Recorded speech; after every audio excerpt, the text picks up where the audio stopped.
Welcome, traveler of time. If you've found yourself here, it's likely because the present has grown a little too loud. Tonight, we'll quiet things down, not with silence, but with slow, steady footsteps into the past. A past that feels both foreign and familiar. A time when candlelight was king, when the tick of a clock was replaced by the tolling of a church bell, and when the word marriage carried expectations, rituals, and realities very different from today. This isn't a tale of romance or fairy tales. This is something quieter, slower, truer. A gentle, honest look at what marriage was really like in the medieval world, from the first negotiations of betrothal, to the duties of husbands and wives, to the coldness of legal contracts, and the rare warmth of companionship that might slip through. So if you're ready, settle in. Loosen your shoulders. Let the soft hush of history fill the room around you. You don't need to pay close attention, just let the story drift over you like a breeze through a stone hallway. And if you enjoy this kind of calm escape into history, feel free to subscribe, only if you want to, and let me know when and where you're listening tonight. Now dim the lights, quiet the thoughts, and let's begin our journey. Marriage in medieval times was not, at its core, a matter of personal affection or private desire. It was a social institution, a legal mechanism, and an economic agreement wrapped into a ceremony often mistaken for romance. While there were exceptions, rare tales of love that transcended class or obligation, for the majority of people living between the 5th and 15th centuries, marriage was less about love and more about duty. It was about land, lineage, and loyalty. It was about alliances. And more than anything, it was about survival. The Church, the most powerful institution in medieval Europe, considered marriage a sacred bond. Not just a social contract, but a holy sacrament, something ordained by God and therefore to be treated with the utmost seriousness. Yet the Church's ideal vision of marriage often clashed with the realities on the ground. Priests preached about spiritual unity, mutual respect, and chastity, but the daily experiences of peasants, merchants, knights, and nobles told a more pragmatic story. To understand medieval marriage, one must begin with how people viewed the purpose of life itself. Life was brief, unpredictable, and harsh. Most people did not marry for emotional fulfillment. Instead, they married to ensure the continuation of the family line, to manage property, or to elevate their family's status. In a world where death came early and often, securing a stable future through marriage was one of the few forms of control people had. Among the nobility, marriage was a political tool. A duke might marry his daughter to the son of a rival lord not out of affection but to end a feud or cement a military alliance. These arrangements were negotiated like treaties. Parents or guardians, not the couple themselves, decided who married whom. A daughter's value was in her dowry, the wealth, land, or goods she would bring to her husband's household. A son's worth was in his title, his holdings, or his promise to protect and provide. Peasants, who made up the vast majority of the population, lived more modestly, but even among them, marriage involved careful planning. Though love was occasionally part of the story, more often it was a matter of economic compatibility. Could the bride work the land?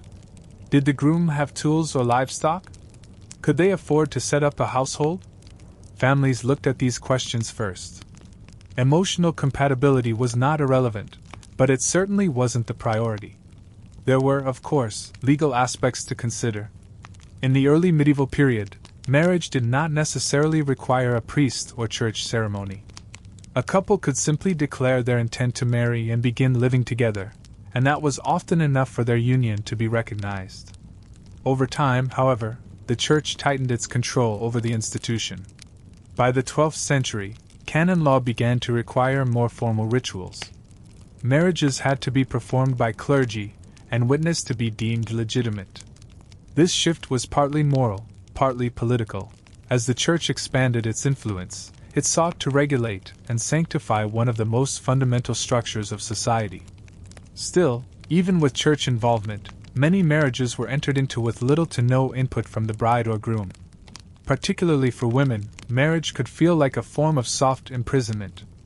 A daughter might be married off at 12 or 13, often to a man twice her age. Her opinion, if asked at all, held little weight. Fathers arranged marriages to secure social or economic advantages, and once married, a woman became legally subordinate to her husband. She could not own property independently, sue in court, or make major decisions without his permission. Yet within these strict boundaries, there were variations.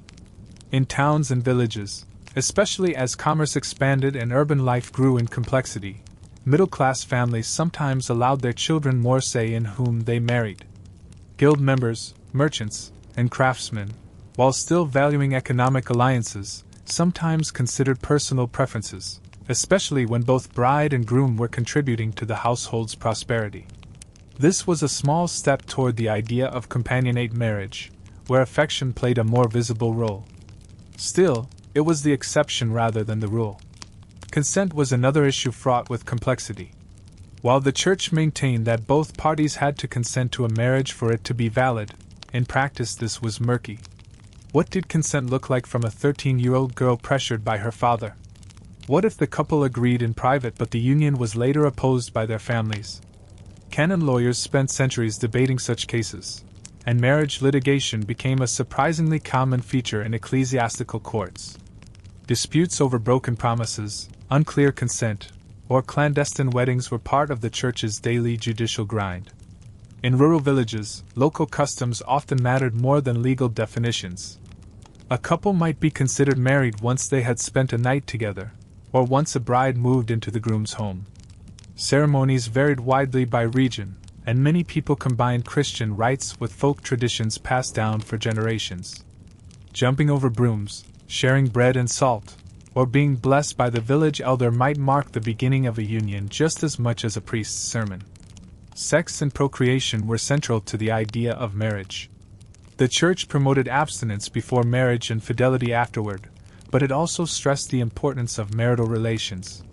Sex was seen as necessary, not for pleasure, but for reproduction. Children were essential, especially male heirs. A marriage without children was considered a failure, and women were often blamed for infertility regardless of the medical reality. The pressure to produce offspring, and particularly sons, hung over every union, noble or common.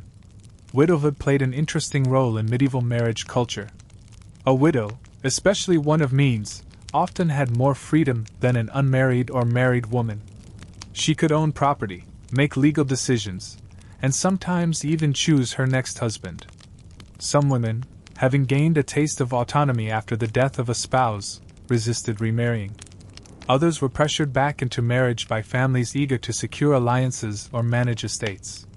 And what of love? Surely, some couples grew to love each other over time. Shared hardship, mutual respect, and the daily rhythm of life could foster affection. But it was not expected, and certainly not guaranteed. Love, when it appeared, was a happy accident. Romantic passion, the kind celebrated by troubadours and poets, was often associated with adultery, not marriage. Courtly love was the province of knights and unattainable ladies, a game of flirtation and longing, not the reality of washing clothes, tending livestock, or raising children together. It's tempting to view medieval marriage through modern eyes and find only injustice. And yes, there was a great deal of it, especially for women.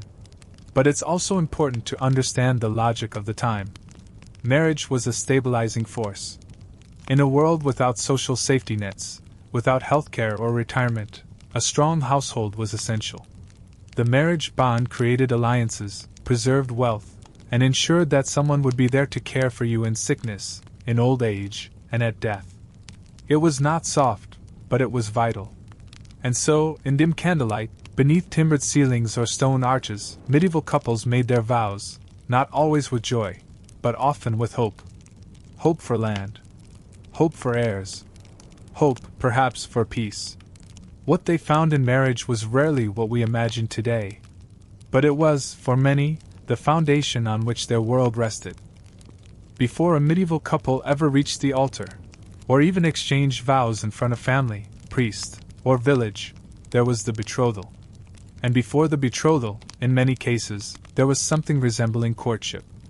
But it was not courtship in the modern sense, where two people might meet, share interests, and decide whether they're compatible. In the medieval world, courtship and betrothal were formal, communal, and often contractual, guided less by the desires of the bride and groom and more by the practical calculations of the people who controlled their fates. To begin with, age played a peculiar role in shaping the rhythms of medieval betrothal. Among the nobility, especially, children could be betrothed as early as infancy. A girl of 3 or 4 might be promised to a boy of similar age, or even to a much older man, if the political winds favored it. These early engagements were not yet binding in the eyes of the Church, but they served to signal alliances and expectations. Families could plan decades into the future with a single promise. A betrothal might be sealed with a handshake between fathers, a signed parchment, or even the ceremonial exchange of tokens, a ring, a piece of land, or a small dowry. Among commoners, things were not always so early or so elaborate. In towns and villages, most marriages were arranged once a boy or girl reached adolescence or working age. For girls, that might mean anywhere from 12 to 16. For boys, often a little older, once they had acquired the tools, land, or position to support a household.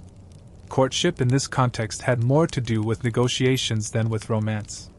Parents, especially fathers, took the lead in finding suitable matches, considering social status, family reputation, and local ties. A family might weigh whether the neighboring farmer's daughter came with a cow, or whether a weaver's apprentice had room for a wife in his rented room above the shop. But it would be a mistake to think that all medieval matches were made coldly, and without any social ritual. There were still customs, gestures, and rituals that resembled what we might think of as courtship, even if they were bound by the expectations of class, family, and community. In some regions, especially in the later Middle Ages, boys might express interest in girls through gifts, ribbons, combs, apples, or bits of cloth. Dancing at festivals and fairs allowed for brief, supervised interaction. In a few places, night courting was a recognized tradition, where a suitor might visit a girl at her window or in her family's hall and speak with her, sometimes even share a bench or a blanket, with parental approval hovering in the background. Church teachings emphasized that marriage had to be entered into by free consent, but what that meant in practice was up for interpretation. Consent could be implied, coerced, or given under pressure. A girl who smiled at a suitor's gift might later be told she had encouraged him. A boy who failed to object when a match was proposed might be assumed to agree. The Church's insistence on verbal consent, often in the form of the phrases, "I take you as my husband," or "I take you as my wife," was meant to prevent forced unions, but local custom often held more sway than canon law. Once a match was agreed upon, the process of formal betrothal began. This was not a private moment between two lovers but a public, communal event. In many places, the betrothal was considered almost as binding as marriage itself. Families would gather, perhaps in the village square, a lord's hall, or in front of the parish church, and a priest or elder would witness the couple's exchange of promises. Gifts might be given. The bride's family might present a dowry, a sum of money, livestock, household items, or land, and the groom's family might offer a bride price or mourning gift in return. Witnesses were crucial. In an age without printed records or government registries, the memory of the community served as proof that a union had been promised. The terms of the betrothal could be complex. Some contracts stipulated conditions that had to be met before the marriage could proceed: completion of a trade apprenticeship, the end of a war, or the delivery of certain goods. Others named penalties if either party broke the promise. A jilted groom might sue for breach of contract. A dishonored bride's family might demand restitution. These agreements were taken seriously, particularly among the merchant class, where broken promises could damage business relationships and social standing alike. Interestingly, in some parts of Europe, especially in the High Middle Ages, couples could contract marriage themselves, without witnesses, priests, or parental approval, simply by declaring their consent in the present tense. This clandestine marriage was technically valid under church law, though highly controversial. It led to confusion, disputes, and frequent litigation. A boy and girl might swear themselves to each other in secret, then later deny it, or try to marry someone else. These cases crowded the dockets of ecclesiastical courts, which became increasingly concerned with sorting out who was married to whom, when, and whether consent had been freely given. The Church, for its part, sought to tighten the rules. In 1215, the Fourth Lateran Council declared that bans must be announced publicly before a marriage could take place.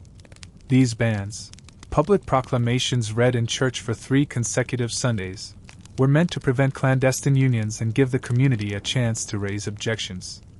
Was the groom already married? Was the bride a cousin too close in blood? The bans provided a buffer of transparency, allowing time for any hidden obstacles to emerge. Yet even with bans, the practice of private, unrecorded unions continued for centuries. Beyond the legal and ritual frameworks, there were cultural expectations to consider. Marriage was often framed as a girl's great transition, her passage from daughter to wife, from maiden to matron. It was not uncommon for a bride-to-be to leave behind everything she had known, her home, her family, even her name, and move into her husband's household. This was more than symbolic. It reflected the reality that a woman, once married, came under her husband's legal and social authority. She became part of his lineage, subject to his decisions, and responsible for the management of his household. For the groom, marriage signaled a step into adult responsibility. He was expected to provide, protect, and preside. He might have received a small plot of land, a corner of his father's workshop, or a gift of livestock to start his household. But along with these came expectations of productivity, of children, of upright behavior. A married man was no longer a carefree youth. He was a participant in the intricate fabric of medieval society, and his household was both his pride and his burden. Clothing and ceremony played their part in the betrothal stage as well. In wealthier families, a bride might receive a gown made specially for the occasion, embroidered with her new initials or adorned with silver trim. Poorer girls might wear their best woolen tunic, freshly washed and brushed. Veils were common, as were garlands of herbs or flowers. The symbolism was often rooted in fertility: rosemary for remembrance, lavender for devotion, and yarrow for love and marriage. The groom might carry a dagger at his belt, not as a weapon, but as a symbol of his role as protector and provider. Following the betrothal, there was often a waiting period, weeks or even months, before the actual wedding. This allowed time for preparation, for the gathering of goods, for the church banns to be read, and sometimes for the bride and groom to grow more familiar with each other. In noble households, it was a time of strategic planning. In peasant cottages, it might be spent sewing linens, brewing ale, or fattening a pig for the wedding feast. The community watched and waited, their expectations building with each passing day. And yet, despite all the rituals and traditions, the betrothal period could be fraught with uncertainty. What if the dowry fell through? What if one party got cold feet? What if a richer suitor arrived with a better offer? These questions hung in the air like storm clouds, and not every betrothal led to marriage. Some were quietly dissolved. Others ended in public scandal, especially if promises had been made under oath or if physical intimacy had already taken place. Virginity was a prized commodity in a bride, and any suspicion of impropriety could derail a wedding and a reputation overnight. Through all this, the individual voices of the bride and groom often remained muted. While church doctrine demanded consent, and while some couples found ways to express their preferences, the louder voices were usually those of fathers, uncles, priests, and elders. A young girl might be told she was lucky to marry a man twice her age with gray in his beard and scars from the battlefield. A boy might be warned that love was for fools, and that a wife who could milk goats and bear children was more valuable than one with pretty eyes. In this environment, emotions were often stifled, buried under the weight of obligation. Still, there were whispers, occasions when affection bloomed in secret, or when two young people shared a glance across a crowded hall. There were stories of runaway matches, of secret hand-fastings in the forest, of letters exchanged in secret. These moments were not the norm, but they existed, flickering like candlelight on a stone wall. And while the structure of marriage remained rigid, the human heart, then as now, found ways to slip through the cracks. In the end, The medieval courtship and betrothal process was less a dance of love than a performance of expectations. It was a rehearsal for the lifelong roles to come: husband and wife, provider and keeper, sower and nurturer. And like all rehearsals, it was both hopeful and heavy, filled with the tension of what might be and the weight of what must. If betrothal was the promise, and courtship the preparation, then the wedding itself was the transformation, not just of two individuals into husband and wife, but of entire families joined through a sacred, social, and sometimes theatrical event. The medieval wedding was more than a ceremony. It was a rite of passage that wove together faith, folklore, tradition, and public spectacle. Depending on one's station in life, it could be a solemn church ritual whispered beneath stone arches, or a boisterous feast where barrels of ale flowed freely and songs were sung into the night. Yet whether held in a chapel or a cow pasture, a medieval wedding was always more than it seemed. It was a contract, a performance, and a public declaration that one life had now become two. The first key to understanding the medieval wedding is recognizing how heavily it was shaped by the Church.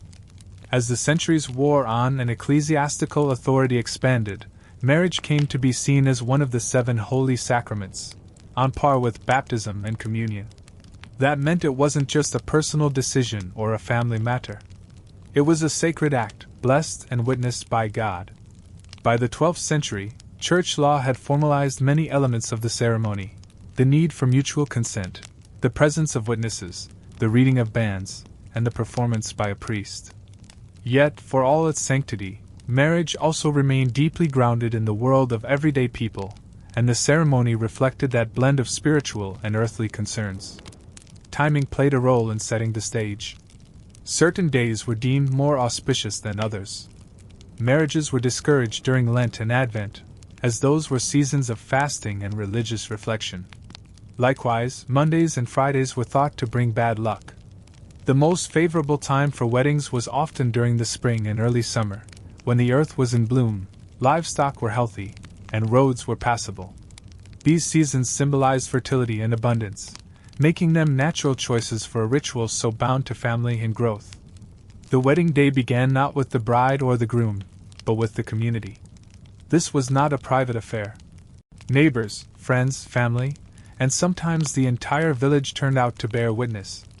For the poor, it was a welcome break from toil; for the wealthy, a chance to display power, wealth, and lineage. Bells might ring in the local church to announce the ceremony. Children might scatter herbs or flowers in the path of the bride. In some villages, neighbors would line the route from the bride's house to the church, cheering or offering blessings. In noble households, trumpets might sound, and finely dressed stewards might lead processions with banners fluttering in the breeze. The clothing worn by bride and groom depended heavily on status and location. Contrary to modern expectations, white was not the customary color for a medieval bride. Instead, she wore her best dress, perhaps blue, the color associated with purity and the Virgin Mary, or a richly dyed red, green, or gold if her family could afford the luxury. Fabric dyes were costly, so brightly colored garments signaled wealth. Her hair might be braided with ribbons or hidden under a veil, depending on local custom. A wreath of flowers or herbs could rest on her head, symbolizing youth, fertility, or protection. The groom might wear his best tunic or doublet, often belted with a ceremonial dagger, which represented his role as protector. His hat or hood might be trimmed with fur or feathers, depending on his wealth and regional style. When it came time for the actual ceremony, customs varied widely, but many shared a core structure rooted in church liturgy. The couple would often stand outside the church doors, in view of the gathered crowd. Here, the priest would begin the service by asking both bride and groom if they came freely and wished to be wed. Their responses, clear and audible, served as the foundation of consent, the bedrock upon which the church considered the union valid. The couple might then clasp hands, exchanging vows in the present tense. "I take you as my wife," and "I take you as my husband." This moment, witnessed by all present, was considered the point at which the marriage became binding in the eyes of the church. Following the vows, the couple would often enter the church for a blessing. The priest might sprinkle holy water, offer prayers, and present the couple with a white cloth known as the manus, draped over their joined hands. This gesture symbolized their unity and the binding of their lives together. In some places, the bride would be led by the groom to the altar by a chain of flowers or ribbon, reinforcing the image of gentle submission and mutual obligation. A mass might be said, especially for noble families or devout communities, where the couple would kneel and receive the Eucharist as their first act together. Rings played a part in some regions, though they were not yet universally expected. When used, a ring was typically placed on the bride's finger alone, symbolizing her reception into the groom's protection and property. The ring might be a simple band of iron or a more elaborate piece of gold or silver, often engraved with initials or devotional phrases. Wealthy families might commission ornate rings inlaid with stones, while poorer couples exchanged whatever token they could afford. Superstition hovered around nearly every aspect of the wedding. It was common to sew charms into the bride's gown, herbs like rosemary or rue to ward off the evil eye, or a small coin for prosperity. Guests might spit over their shoulders for luck, or offer loud cheers to scare away malevolent spirits. In some places, women would bake special wedding cakes with symbolic ingredients: honey for sweetness, nuts for fertility, and wheat for long life. These cakes might be broken over the bride's head or tossed into the crowd like modern bouquets. Once the ceremony was complete, the mood shifted from sacred to celebratory. A medieval wedding feast was more than a party. It was a public endorsement of the marriage.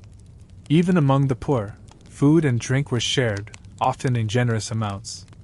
Ale, bread, and roasted meats filled long tables. Dances began, led by fiddlers or drummers. Storytellers and jesters might entertain the crowd, and games, both raucous and reverent, were played well into the night. For noble families, these celebrations could stretch on for days, involving hundreds of guests, extravagant gifts, and intricate pageantry. An important and often overlooked tradition was the bedding ceremony. This practice, more formal in some regions than others, involved leading the bride and groom to their marital bed under the watchful eyes of witnesses. In some cases, the couple's family and friends would escort them to their chamber, offer prayers or bawdy jokes, and leave them with symbolic items: a loaf of bread, a candle, or a bowl of milk. In other, more intrusive versions, witnesses remained present until the couple lay in bed or exchanged a kiss. This act was not always expected to result in consummation that very moment. Rather, it was meant to affirm that the couple had entered into physical cohabitation, a final seal on the marriage contract. For all the joy and ritual, weddings could also be tense affairs. Disputes over dowries, objections from family members, or concerns over prior betrothals could derail a wedding even at the last moment. Priests were sometimes called upon to mediate last-minute crises. In towns with large populations, 2 weddings might be scheduled for the same day and lead to confusion or jealousy. And among the wealthy, the pressure to impress guests with lavish food and entertainment could strain even well-stocked coffers. Nonetheless, the wedding remained a moment of transformation, fraught with meaning and full of public symbolism. Regional differences colored the tone and structure of weddings. In parts of France, processions through the village were accompanied by drums and flutes. In the Germanic lands, brides were sometimes carried over the threshold by grooms or brothers. In Scandinavia, it was customary for the bride to be seated on a symbolic throne or high chair during the feast, surrounded by her new husband's kin. In Italy, weddings might include poetry, song, and theatrical performances. Local customs shaped every aspect, from the shape of the bread on the table to the words used in the vows. Throughout the centuries, the wedding ceremony remained remarkably adaptable. It absorbed older pagan traditions, evolving church doctrines, and shifting social expectations. What remained constant was its function: to affirm the bond between 2 people, in public, with witnesses, and in a way that wove them into the larger tapestry of community and kin. It was not just a celebration of love, it was a declaration of identity, property, and future. And when the day ended, when the last song faded and the candles burned low, the couple was no longer just 2 individuals. They were now a unit in the eyes of the church, their families, and their world.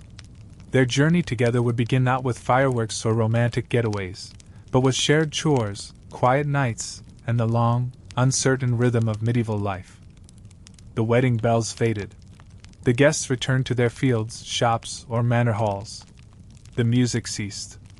And what remained was not the memory of a celebration, but the beginning of something far more enduring, the quiet, daily rhythm of married life. In medieval times, marriage was less about grand gestures and more about enduring expectations. It was a structure designed not to entertain the heart but to stabilize the home. And within this framework, both husband and wife found themselves cast into roles shaped by law, custom, religion, and sheer necessity. For most couples, marriage began not in romance but in responsibility. The ideal union was one in which each partner fulfilled their ordained duties. A husband was expected to provide, to lead, and to protect. A wife was expected to submit, to serve, and to nurture. These were not casual suggestions. They were reinforced in sermons, legal codes, household manuals, and social interactions. To deviate from these expectations could result in judgment, isolation, or even punishment. And yet, within these roles, there existed a great variety of experiences, some harsh, others surprisingly tender. The husband was the formal head of the household. His authority was legal, spiritual, and economic. He represented the family in all external dealings, whether negotiating with a neighbor, appearing before a local lord, or paying tithes at the parish church. He was responsible for maintaining the property, managing the family's resources, and disciplining both his children and his wife. In practice, the degree of authority varied with class and region. A peasant farmer might work side by side with his wife in the fields, sharing decisions over planting and harvest. A wealthy merchant might leave his wife in charge of the shop while he traveled. But regardless of social status, the cultural expectation was that the man was the anchor, and the family turned around him. The wife's role was equally essential, though often unacknowledged in formal documents. She was the keeper of the hearth, not just the physical fire that warmed the home, but the figurative center of domestic life. Her days were filled with labor. She baked bread, churned butter, spun wool, tended gardens, milked cows, cared for children, mended clothes, brewed ale, and nursed the sick. If she lived in a town, she might also help run a shop, keep the household books, or manage apprentices. In noble households, where the daily tasks were carried out by servants, the wife's responsibilities shifted towards supervision, overseeing the staff, planning meals, and preserving the household's reputation through etiquette and appearance. Contrary to popular belief, not all medieval marriages were one-sided or oppressive. While the structure favored the husband, and while the wife was often treated as legally subordinate, many couples developed interdependent relationships. Love might not have been the foundation of the marriage, but mutual respect could grow over time. Practical partnership was the heart of the household. A man could not farm alone. A woman could not run a home without help. Together, they managed the complex web of chores, finances, family, and faith that defined daily life. Their cooperation was not always equal in authority, but it was often equal in effort. That said, gender roles were rigid and reinforced from an early age. Boys learned their future duties by watching their fathers or masters. Girls learned by assisting their mothers. Religious teachings played a central role. Priests reminded congregations that Eve had been made from Adam's rib, and that a woman's obedience was part of the divine order.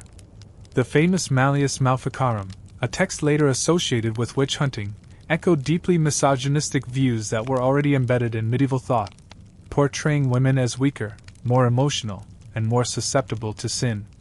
These ideas weren't fringe, they were mainstream, and they shaped how marriages functioned, from the distribution of power to the division of labor. Yet even within this hierarchy, there were subtle negotiations. A clever wife might influence her husband's decisions with quiet counsel or indirect persuasion. A strong-willed woman could become the true force behind the family's prosperity, even if her name never appeared on a deed or in a court record. Men, too, could be flexible, bending the rules of dominance when affection, illness, or practicality required it. The strict social scripts often softened behind closed doors, where survival mattered more than symbolism. Daily life for a married couple was dictated by the seasons and the sun. In rural areas, days began at first light. The husband might rise to tend the animals or walk the fields, while the wife lit the hearth, prepared a simple meal of porridge or bread, and roused the children. Tasks were not performed in isolation. In small households, work overlapped constantly. A woman mending clothes might also nurse a baby. A man repairing a fence might teach his sons to measure and hammer. Evenings were spent together, often in the same room, with candlelight or firelight flickering across bowls of stew, cups of ale, and the low hum of fatigue. In towns, the rhythm was faster, but no less demanding. Merchant families often lived above their shops. A husband might man the stall while his wife counted coin, tallied orders, or supervised deliveries. If the couple employed servants or apprentices, the wife was expected to train and discipline them, not just in work, but in morality and manners. Education was minimal for most women, but numeracy and practical knowledge were valued. Many wives kept informal ledgers, tracked inventory, and ensured that the business ran smoothly in their husband's absence. Among the nobility, daily life followed a more ceremonial pattern. Meals were eaten at long tables served by staff. Clothing was elaborate, with wives often responsible for maintaining wardrobes of velvet, wool, and fur. Marriages in these households were more public and political. A noble wife might be asked to host dignitaries, arrange feasts, or manage correspondence. Her husband might spend weeks or months away at court, in battle, or overseeing distant lands. In these absences, the wife's role expanded. She became steward, judge, and defender of the household's honor. Children quickly followed marriage, or were expected to. Fertility was central to a woman's value, and the absence of children could strain even the most dutiful of unions. Childbirth was dangerous and sacred. A woman might give birth at home, attended by midwives and female relatives, while her husband waited outside or knelt in prayer.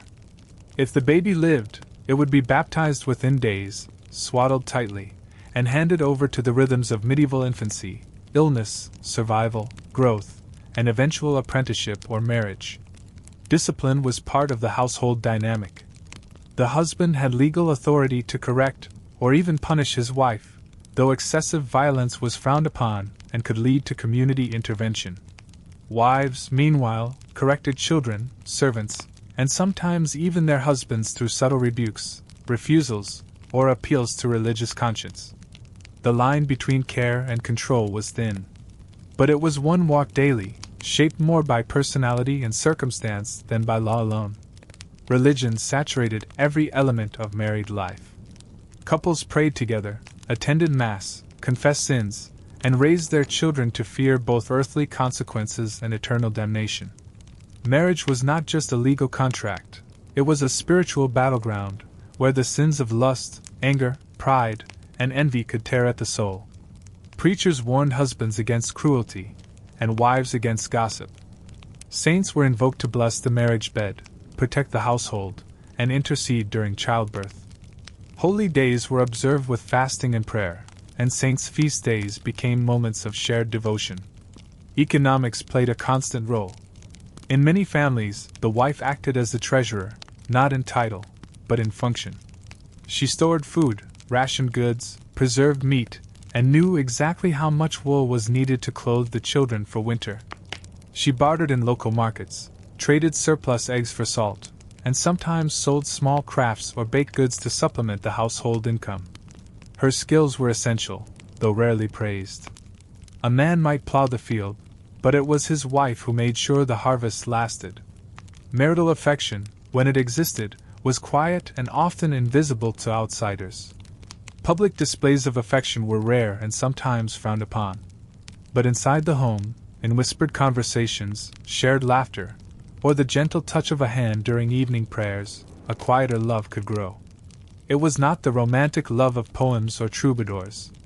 It was a love rooted in duty, familiarity, and resilience. And though it might never be spoken aloud, it showed itself in small sacrifices, an extra blanket shared, a meal saved for a tired spouse, a silent vigil held during illness. Conflicts did occur, as in all marriages. Disputes over money, land, in-laws, or infidelity could strain even the most stable unions. Some couples separated, living in different parts of the house or, in rare cases, different towns. Official divorce was almost impossible in the eyes of the church, but informal separations did happen.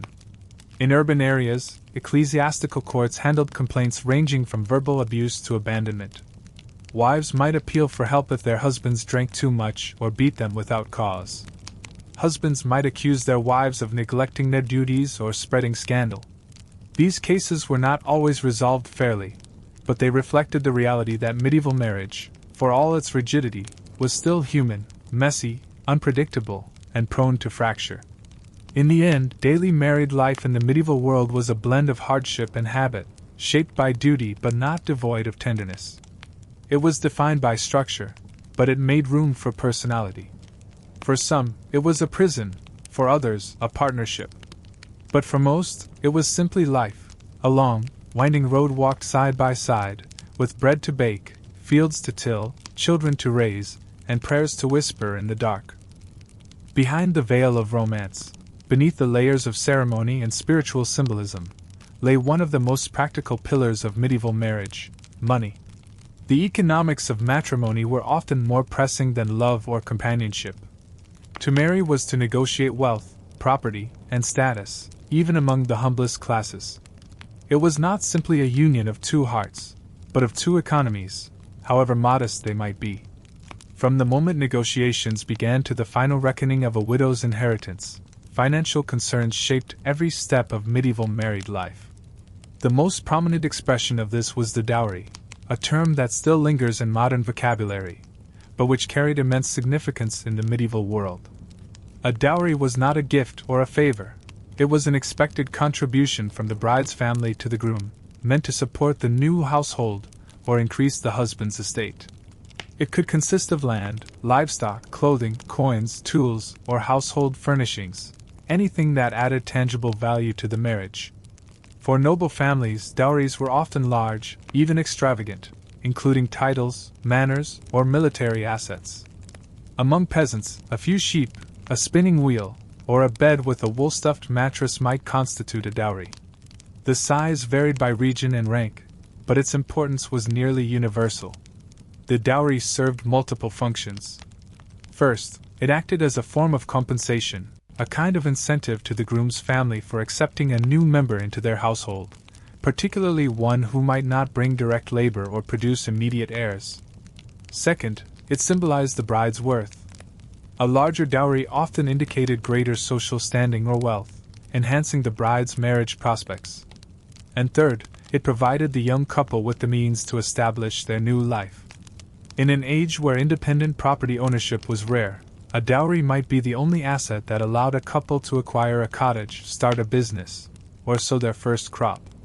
But the bride's financial future did not end with the dowry. Equally important was the concept of the dower, not to be confused with dowry. The dower was a portion of the husband's property legally designated for the wife's use should he die before her. This was a crucial safety net in an era when many women outlived their husbands, and when remarriage was not always an option. A dower might be a third of the husband's estate, a specific parcel of land, or the income from a particular mill, vineyard, or orchard. It allowed the widow to maintain a degree of independence and security after her husband's death, though the terms were often disputed and could lead to lengthy legal challenges. The negotiation of dowry and dower often took place before the wedding, sometimes years before. Among the nobility, these were formal contracts, signed by witnesses and sealed with wax.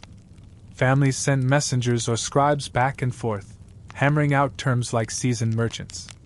The father of the bride might demand guarantees that his daughter would not be left destitute. The groom's family might request a clause ensuring that if the bride died childless, the dowry would be returned. These documents were preserved in family archives, and disputes over their execution could last generations. Among commoners, the process was more informal, but no less critical. A local elder, priest, or guild member might oversee the agreement. Items were listed orally or on scrap parchment. 2 pigs, a woolen cloak, a pair of brass candlesticks. witnesses, notaries, or neighbors ensured accountability. Everyone knew that a poorly negotiated dowry could spell disaster for a young couple. Without a bed, a pot, or seed for planting, they might not survive their first winter. Occasionally, the bride herself brought skills that enhanced her dowry. A woman trained in brewing, spinning, or herbal medicine was considered a valuable addition to any household. Her labor was part of her worth, even if it wasn't formally recorded in dowry terms. Similarly, a widow bringing experience and possessions from a previous marriage could sometimes remarry on more favorable financial terms, especially if she retained control over her first husband's estate. Beyond dowries and dower rights, property ownership itself was shaped by the laws of marriage. In most of medieval Europe, once a woman married, her legal identity was absorbed into that of her husband. She could not own land in her own name, sue in court, or make contracts independently. This principle, known in later legal traditions as coverture, meant that a woman's belongings, including her dowry, typically came under her husband's control upon marriage. He could use them, invest them, or even lose them, though he was expected to maintain and protect them for the good of the household. There were exceptions. In certain cities, particularly in parts of Italy and southern France, legal codes allowed married women more economic autonomy. In Venice and Florence, for example, merchant women might manage large sums of money, sign contracts, and appear in court as litigants. In some towns, prenuptial agreements allowed women to retain control over their dowries, stipulating that the funds could not be sold or wasted without their consent. These were not widespread policies, but they reflected a growing awareness of women's economic contributions, particularly in urban, commercial environments. Inheritance laws also played a role in shaping marital economics. In some regions, only male heirs could inherit land, which placed pressure on noble families to produce sons. In others, daughters could inherit in the absence of brothers, making them valuable marriage prospects and political pawns. In places like Normandy, daughters could inherit land equally with sons, which meant that marriages to heiresses came with tremendous legal and financial complexity. Husbands of heiresses might find themselves managing vast estates, but also beholden to in-laws and legal stipulations that preserved the bride's family legacy. Among peasants, land was sometimes divided between sons or passed collectively to children. A married couple might live on a father's land, work the fields as tenants, and wait years before gaining independent possession. A daughter might bring a few strips of land as part of her dowry, expanding her husband's farm. But land was not merely an asset, it was survival. Marriage, in this context, was a way to pool resources, consolidate holdings, and build generational security. Guilds and trade associations further shaped marital economics. In many towns, membership in a guild, whether for bakers, weavers, masons, or metalworkers, was a requirement for doing business. A man might gain guild membership through apprenticeship and payment of fees, but he also gained social standing through marriage. A wife could manage the shop, assist in production, or maintain accounts. If her husband died, some guilds allowed her to continue operating the business as a femme sole, a rare legal status that gave her temporary independence. These widows were often respected figures, known for their expertise and thrift. Charity and poor relief occasionally intersected with marital economics. Some wealthy patrons left money in their wills to provide dowries for orphan girls, a practice seen as both pious and practical. A girl with no dowry had little chance of marriage, and little protection outside it. Religious guilds, parish churches, or merchant benefactors might sponsor dowries for 10, 20, or even 100 girls at a time, often as part of a yearly feast or festival. These acts were not only generous but strategic, strengthening community bonds and reinforcing the moral fabric of society. Marriages also served to protect family wealth from outside threats. Strategic unions could keep land from being absorbed by rival clans. Cousins might marry to preserve property within the bloodline, even when church law frowned on such close relationships.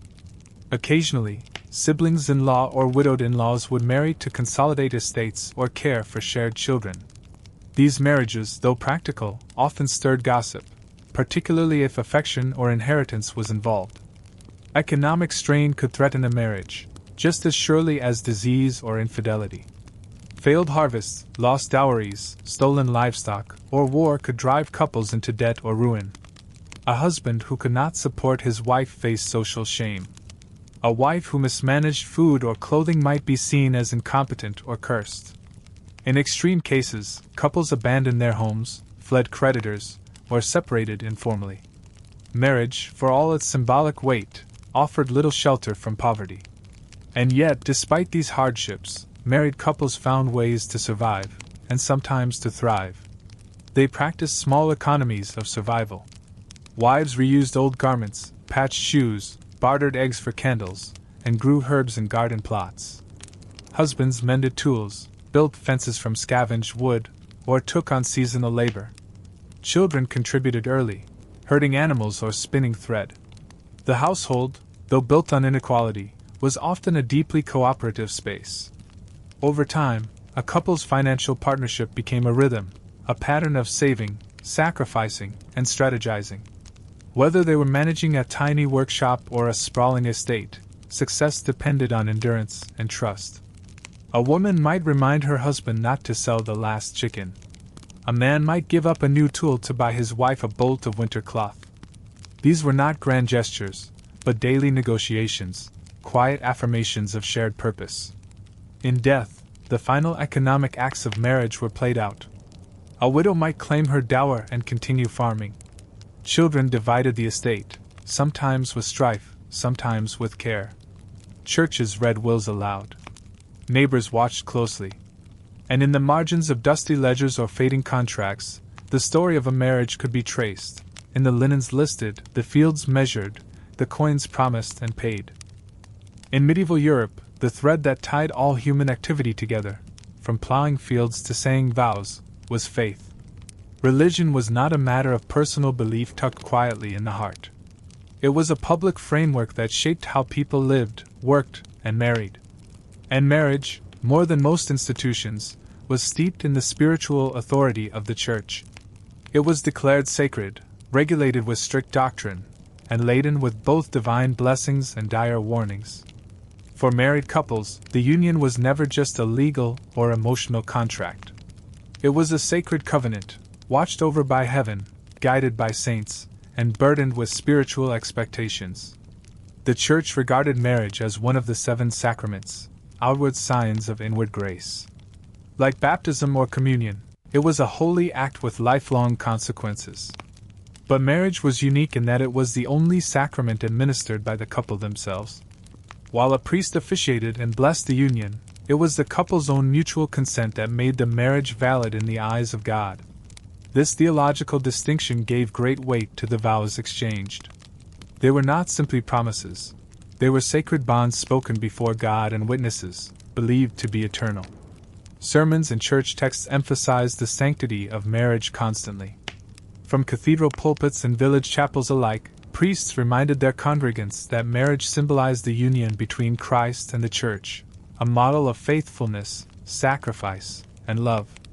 A husband was expected to love his wife as Christ loved the Church, with patience, protection, and selflessness.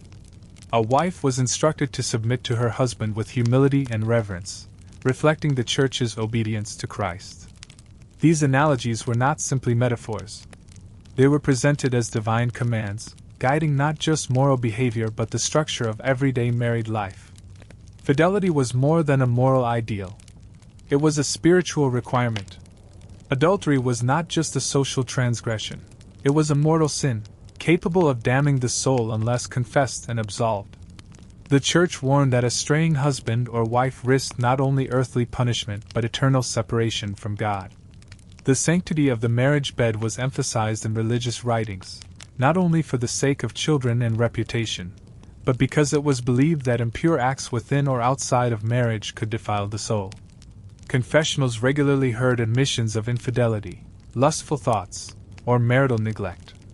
Priests, as spiritual advisors, dispensed penance but also offered stern rebukes, especially if repeat offenses occurred. For women, the burden of fidelity was even greater. A wife's chastity was considered the bedrock of her family's honor and legitimacy. A man's heirs had to be his, not only to protect property lines but to uphold the moral order. A woman suspected of adultery faced social scorn, ecclesiastical punishment, and in some places, harsh legal consequences. She might be cast out by her husband, ostracized by her neighbors, or brought before the bishop's court. Rumors alone could destroy her reputation, especially if she was young, childless, or outspoken. Men were not exempt from scrutiny, though their infidelity was more often forgiven or ignored, particularly among the wealthy or powerful. A nobleman with a mistress might draw disapproval but not disgrace. Still, the church held men to account. Adultery, lust, and neglect of one's wife were all condemned as sins, and penance could be severe: extended fasting, public confession, or prolonged acts of charity. Church authorities constantly reminded husbands that they bore spiritual responsibility for the well-being of their wives and children. A sinful father endangered not only his own soul but the souls of those under his care. Beyond fidelity, the church also regulated the acceptable conditions of marital intimacy. Sexual relations were permitted within marriage, but only under specific circumstances and for specific reasons. Pleasure was discouraged. Procreation was the only spiritually endorsed purpose of the act. Church manuals detailed acceptable positions, times of the year, and even days of the week when intimacy was allowed. Intercourse was to be avoided during Lent, Advent, major feast days, menstruation, pregnancy, and after childbirth. Certain acts were considered sinful even within marriage, and couples were warned not to indulge in lustful or unnatural behavior. Confessors were trained to question married penitents about their private lives, and shame surrounded any deviation from prescribed norms. Despite these heavy-handed restrictions, many couples quietly ignored or negotiated the rules. Just as peasants found ways to supplement meager diets with forbidden meats or herbs, so too did married people learn to navigate the boundaries of church doctrine. There was a difference between what priests preached and what couples practiced. Still, guilt lingered. A husband who felt he had overstepped might increase his tithes or say extra prayers. A wife who worried she had failed in her wifely duties might fast or seek advice from a nun or trusted elder. The spiritual weight of marriage was ever present, even when unspoken. Marital conflict also had religious dimensions. A husband and wife who quarreled too often, who withheld affection, or who disrespected one another were seen as failing in their sacred duties. The church encouraged reconciliation, urging couples to forgive, pray together, and seek spiritual unity. Ecclesiastical courts heard complaints of cruelty, abandonment, and neglect. In cases of extreme hardship, a couple might be granted a separation mensa et thura, a rare legal arrangement allowing spouses to live apart without remarrying. Divorce, in the modern sense, was forbidden. A marriage once validly contracted and consummated was indissoluble. Only death could release the bond. For the devout, saints played an important role in guiding and guarding marriage. Saint Joseph, husband of Mary, was revered as the model of a faithful, protective spouse. Saint Anne, Mary's mother, was seen as a patron of motherhood and grandmothers. Couples might pray to Saint Elizabeth for fertility, or to Saint Margaret for safe childbirth. Holy relics, fragments of saints' bones, clothing, or personal items, were believed to protect marriages from harm. Pilgrimages to shrines, offerings to monasteries, or donations to the poor were all common ways of seeking divine favor for a struggling union. Monasteries and convents offered a contrasting path. Celibacy was considered a higher calling than marriage, and monks and nuns were often held up as spiritual role models. But not everyone was suited for the cloister, and the church acknowledged that marriage served a critical social and moral purpose. It curbed lust, provided order, and created Christian families. Still, those who remained celibate were often seen as more spiritually advanced, a view that sometimes cast married couples as morally second best, despite their best efforts. Widowhood brought its own spiritual significance. A widow who chose not to remarry could dedicate her life to prayer, charity, and service, living almost like a lay nun. These women were often admired for their piety and self-denial. Some joined religious orders, Others remained in their homes but lived with monastic discipline. For these women, widowhood was not just a personal loss, but a spiritual calling. It offered an opportunity to renounce worldly attachments and prepare more fully for the afterlife. Religious festivals and holy days often reinforced marital roles. On feast days like Candlemas or Michaelmas, husbands and wives might attend Mass together, share blessings, or participate in charitable acts as a couple. Lent was a time for reflection, and couples might confess past transgressions and seek to renew their vows in spirit if not in ceremony. Easter brought themes of rebirth and renewal, which sometimes inspired new beginnings in long-worn marriages. Marriage, like the liturgical year, was a cycle of hope, hardship, repentance, and grace. Confession remained a deeply personal, though structured, practice for married people. Husbands confessed sins of anger, drunkenness, or laziness. Wives confessed envy, gossip, or failure to obey. The confessional was a place of both fear and relief. It allowed the faithful to unburden themselves and start anew. But it also reminded them of their failings, not only as individuals but as spouses. Marriage, in this sense, was not only a blessing but a crucible, a place where souls were tested, refined, and if all went well, saved. The fear of sin extended even to thoughts. A married woman who daydreamed about another man, or a husband who coveted his neighbor's wife, was taught to confess such thoughts. Temptation was inevitable, but indulgence was dangerous. Medieval spiritual guides warned that unchecked thoughts could open the door to demons, corruption, and eternal damnation. Marriage was meant to be a bulwark against such temptation, a safeguard where desire had a righteous outlet. But even within marriage, lust divorced from love or duty was considered dangerous. In public, the church marked marriages with solemn ritual. In private, it policed them with vigilance.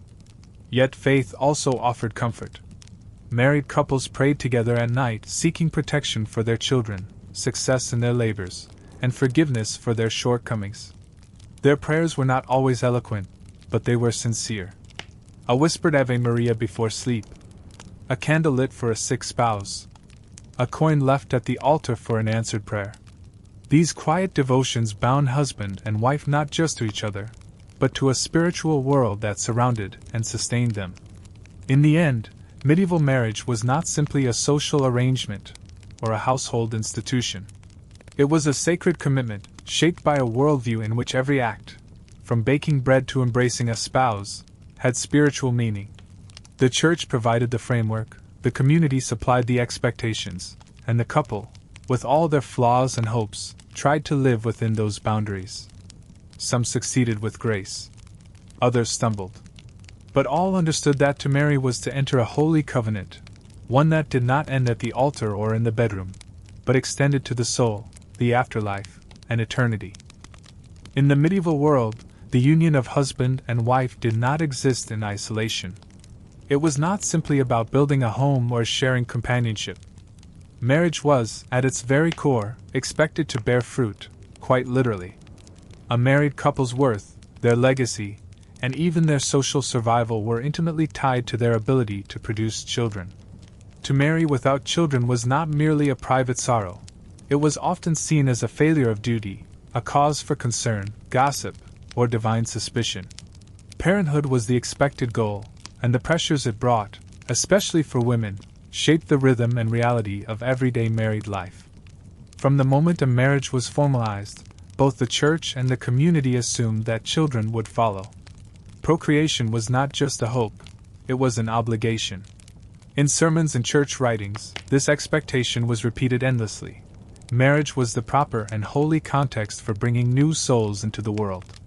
A married couple was to be fruitful, raising children not only to serve the household but to become faithful Christians who would carry on the family's name, labor, or title. In noble circles, the expectation to produce heirs, and specifically male heirs, was even more intense. A lineage could die out in a single generation if a lord failed to father a son. In villages, children were essential workers, helping tend animals, plant crops, or run errands as soon as they could walk. Pregnancy was often expected within the first year of marriage, and when it did not occur, questions arose. quietly at first, then more pointedly. Was the wife barren? Had the husband been cursed or punished for a hidden sin? Had one of them failed to fulfill the spiritual or physical duties of marriage?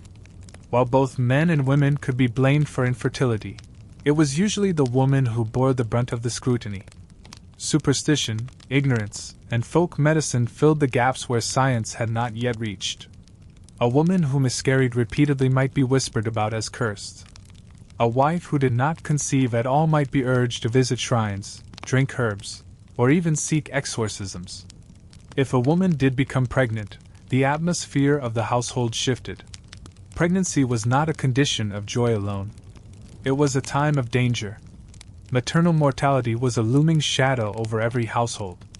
With no antiseptics, no anesthesia, and little medical understanding, childbirth was a gamble.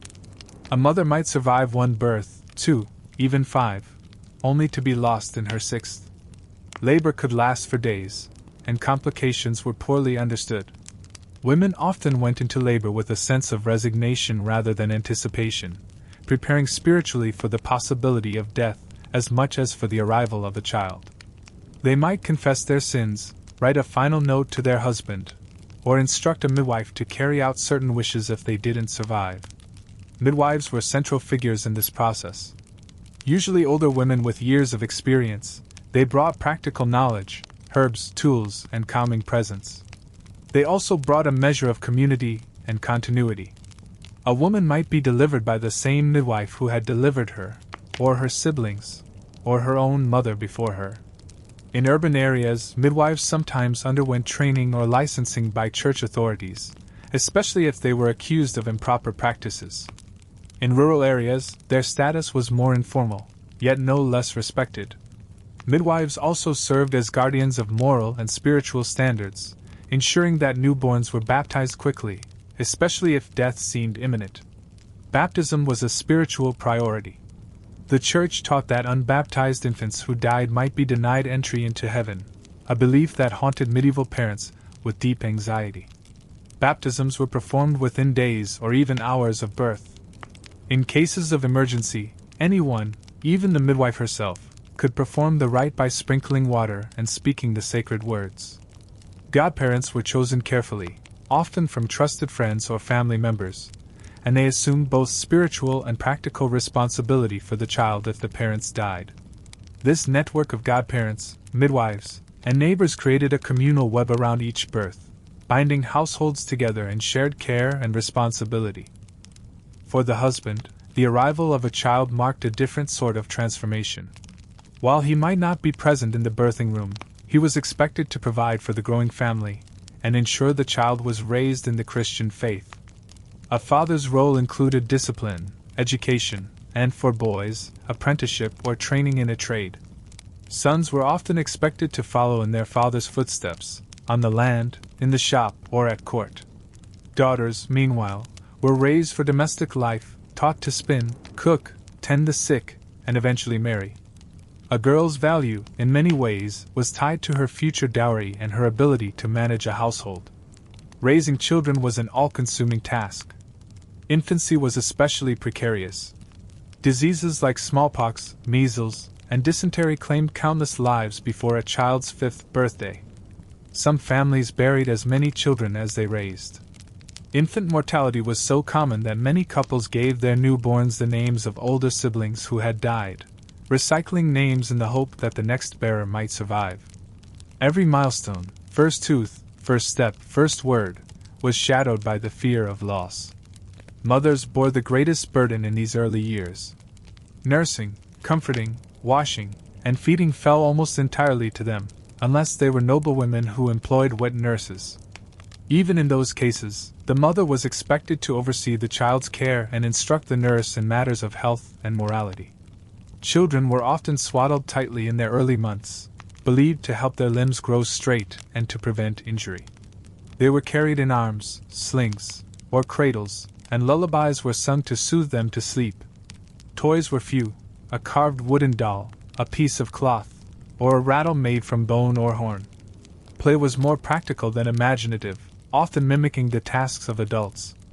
As children grew older, their roles within the household expanded. Boys might help their fathers in the fields or shops by the age of 7 or 8. Girls learned domestic tasks early, helping bake bread, mend clothing, and care for younger siblings. Formal schooling was rare for most children, though boys of merchant or noble families might be taught Latin, arithmetic, or law. Daughters were more likely to be taught by their mothers or elder sisters, instruction in modesty, obedience, and domestic skill taking precedence over letters or numbers. The education of morality was ever present. Parents were expected to raise their children in the faith, not just through words but through example.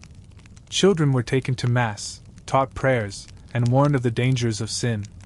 Disobedience was not merely a family concern but a spiritual one. A rebellious child was seen as a threat to the household stability and even its salvation. The rod was not spared. Discipline was often physical, justified by scripture and social custom. But love, too, played its part. Parents grieved deeply for lost children, and the weeping of a mother over a small grave was a sorrow that echoed through the entire community. Heirs, especially male heirs, were central to noble and landholding families. Without a son, a family risked losing its estate, its name, or its political influence.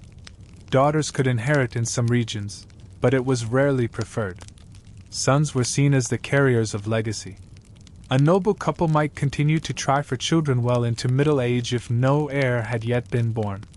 In some cases, second or third marriages were pursued with the sole aim of producing sons. A nobleman might petition the church for an annulment if his wife remained childless, arguing spiritual or biological grounds, though such requests were not easily granted. For peasants and townsfolk, children were not heirs so much as laborers and caretakers. A large family could be a blessing if the children survived and contributed to the household economy. But it could also strain limited resources, especially in times of famine, war, or plague. Some families sent their children away as apprentices or servants by the age of 10 or 12, reducing the burden on the household while offering the child a chance at training and advancement. Motherhood defined much of a woman's identity, yet it also limited her autonomy. A woman with many children was praised for her fertility but burdened by endless work. A woman without children was pitted or viewed with suspicion. Widows with young children often remarried quickly out of necessity, seeking a protector and provider. Some women, however, took great pride in their maternal role, becoming matriarchs of large, multi-generational households. They passed down traditions, remedies, prayers, and stories, the soft architecture of culture that held families together. The relationship between parents and children in medieval marriage was shaped by necessity, love, and a worldview that saw every birth, every breath, as part of a divine plan.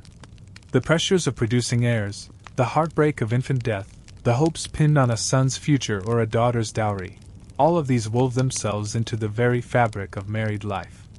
And in the quiet moments, a mother humming while sewing by firelight, a father sharpening tools while a toddler played with scraps of leather, the daily ordinariness of parenthood unfolded like a prayer. Unspoken yet sacred. Marriage in the medieval world was never just about two people. While modern weddings often emphasize the couple as an independent unit, medieval unions wove spouses into vast networks of kin, obligation, and legacy. A wedding marked not just the joining of bride and groom, but of households, lineages, and often dozens of relatives whose lives would now orbit each other in a shared rhythm of labor, inheritance, and survival. In-laws were rarely distant figures. They were immediate, ever-present, and frequently living under the same roof. And from that closeness came both strength and strain. To begin with, medieval life was rarely lived in isolation. A married couple, especially among peasants and townsfolk, seldom moved into a home of their own after the wedding. Land was scarce, construction expensive, and multi-generational living the norm.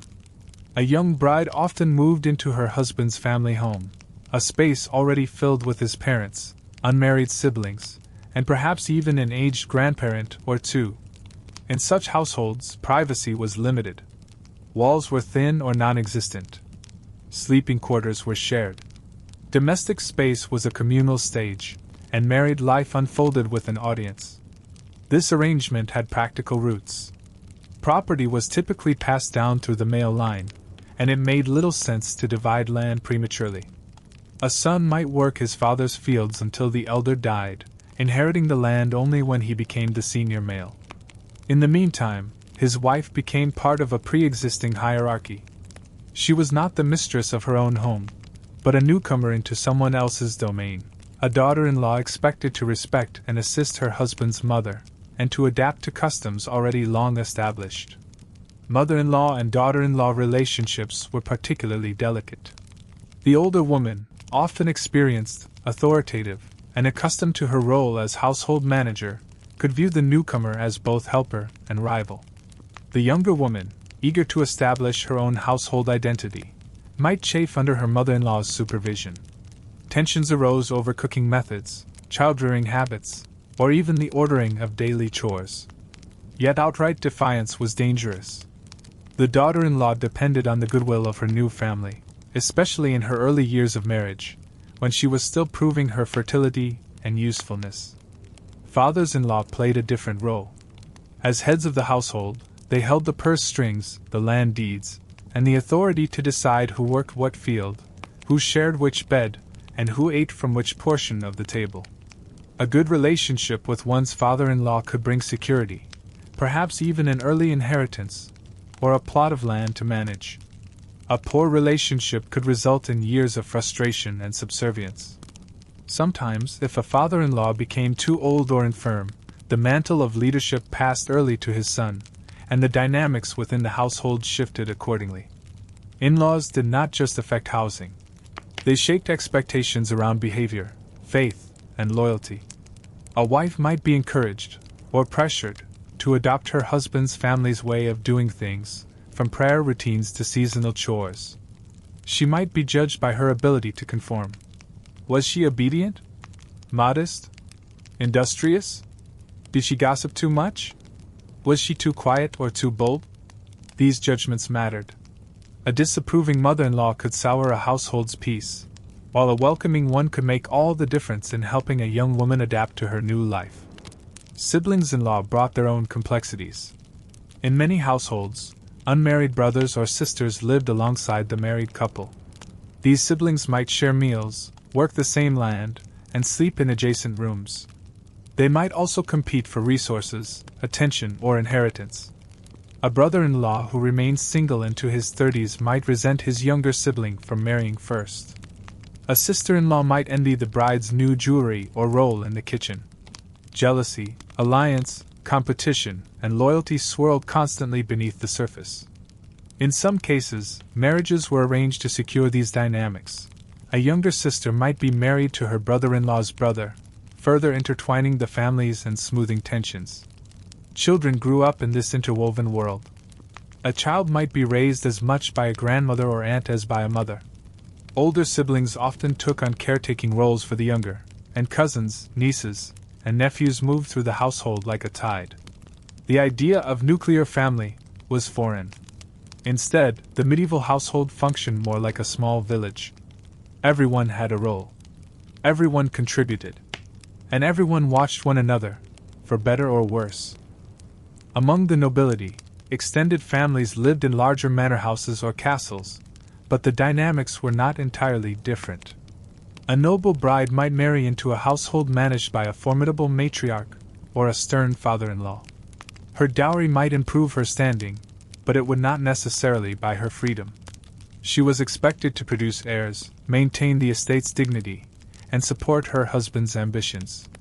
Noble households were political spaces, and in-laws might use a marriage to advance their own agendas, pushing for alliances, titles, or favor at court. A noblewoman who gained her mother-in-law's favor might be introduced to powerful connections. One who failed to impress could find herself isolated, even undermined. Inheritance disputes could tear extended families apart. A father who promised the same field to both his son and his son-in-law might spark decades of resentment.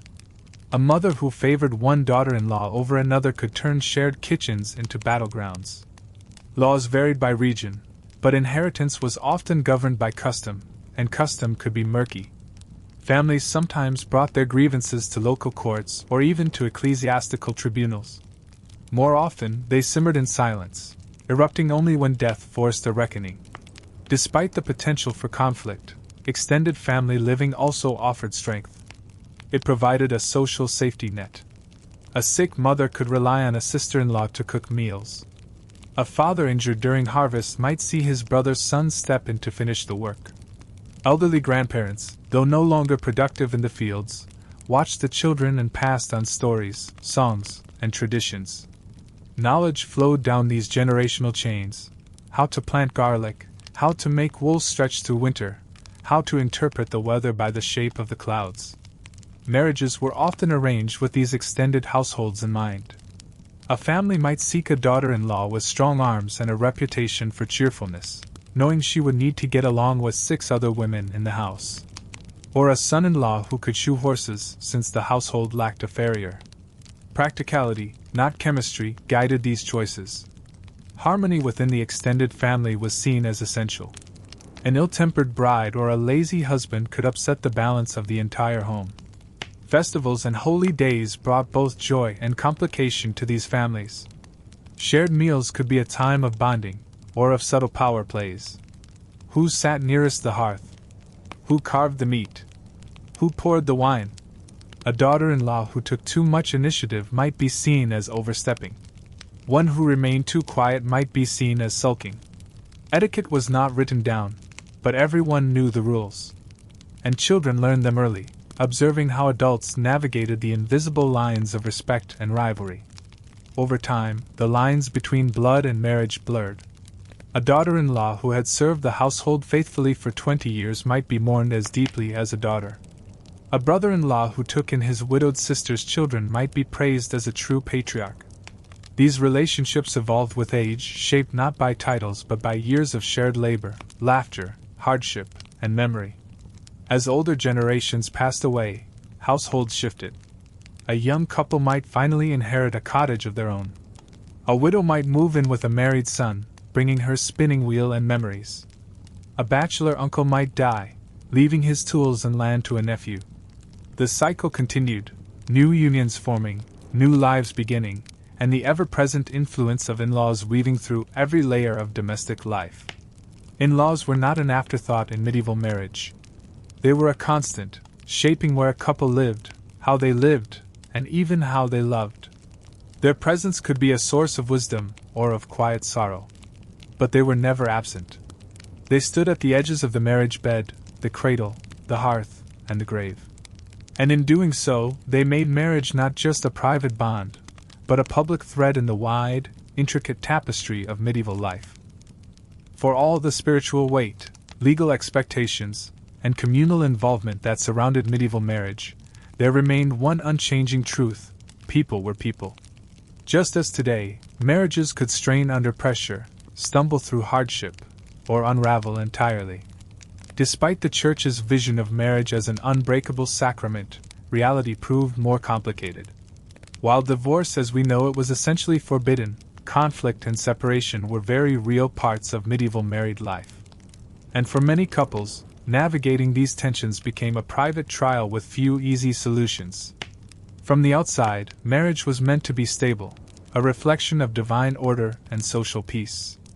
But behind closed doors, disagreements could fester. These might begin with simple disputes: how to spend coin, how to discipline children, which relatives to prioritize. In households where space was limited and labor unrelenting, small frustrations could build rapidly. A forgotten chore, an ill-spoken word, or a disagreement over harvest timing could set off days of cold silence or angry outbursts.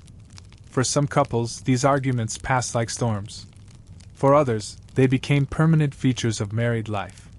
The Church's stance on marital harmony was clear. Husbands and wives were instructed to live in peace, to forgive one another, and to bear one another's burdens. Sermons frequently urged patience, gentleness, and mutual duty. But few priests had the power, or the insight, to resolve the daily, domestic conflicts that emerged in homes both grand and humble. Instead, these matters often remained unspoken in public but weighed heavily in private. A woman might confide in her mother-in-law. a man might seek advice from a brother or friend. In rare cases, couples sought mediation from local clergy or elders, especially when conflict turned violent or led to prolonged estrangement. The expectations of obedience and hierarchy added further strain. A wife was expected to submit to her husband's authority, in work, in word, and in will. Her defiance, whether passive or open, could provoke tension. A woman who questioned her husband's decisions or refused his advances might be labeled disobedient, shrewish, or worse. Meanwhile, husbands were expected to rule with fairness and restraint. Yet many abused this power, whether through cruelty, neglect, or manipulation. A man who drank heavily, squandered money, or engaged in public affairs while his wife managed the home often left a trail of bitterness. And for wives with no legal voice or financial independence, there were few ways to protest without risk. Violence within marriage was an open secret. The Church condemned excessive cruelty but allowed for correction of a wife by her husband, a vague term that left much room for abuse. In practice, communities monitored this behavior more than courts or clergy. Neighbors gossiped. Mothers interfered.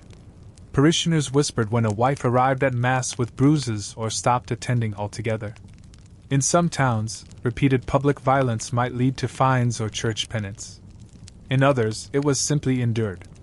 Women had little recourse unless they had powerful families willing to intervene, or unless they turned to the rarely granted option of formal separation. The concept of divorce in medieval Europe was radically different from modern ideas.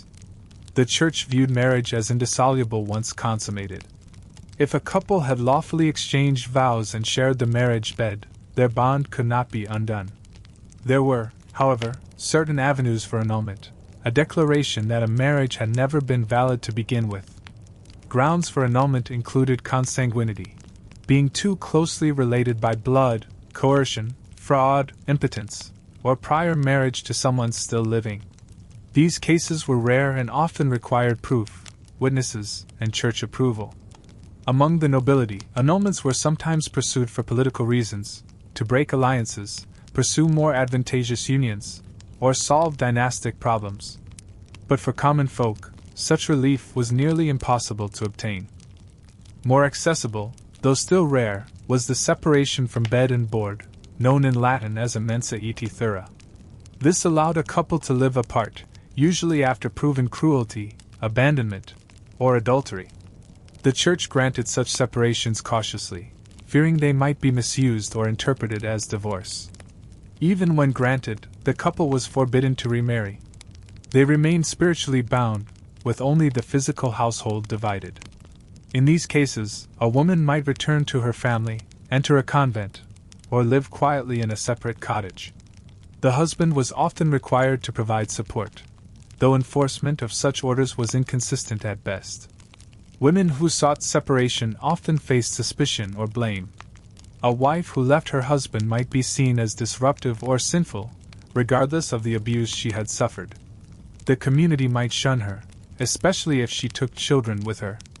Men, on the other hand, were more likely to be excused or protected, especially if they held property or social power. It was not uncommon for women to remain in unhappy, even dangerous marriages simply because there was nowhere else to go. A woman without a husband had limited rights to land, income, or social standing. The title, wife, however heavy it weighed, offered a form of protection.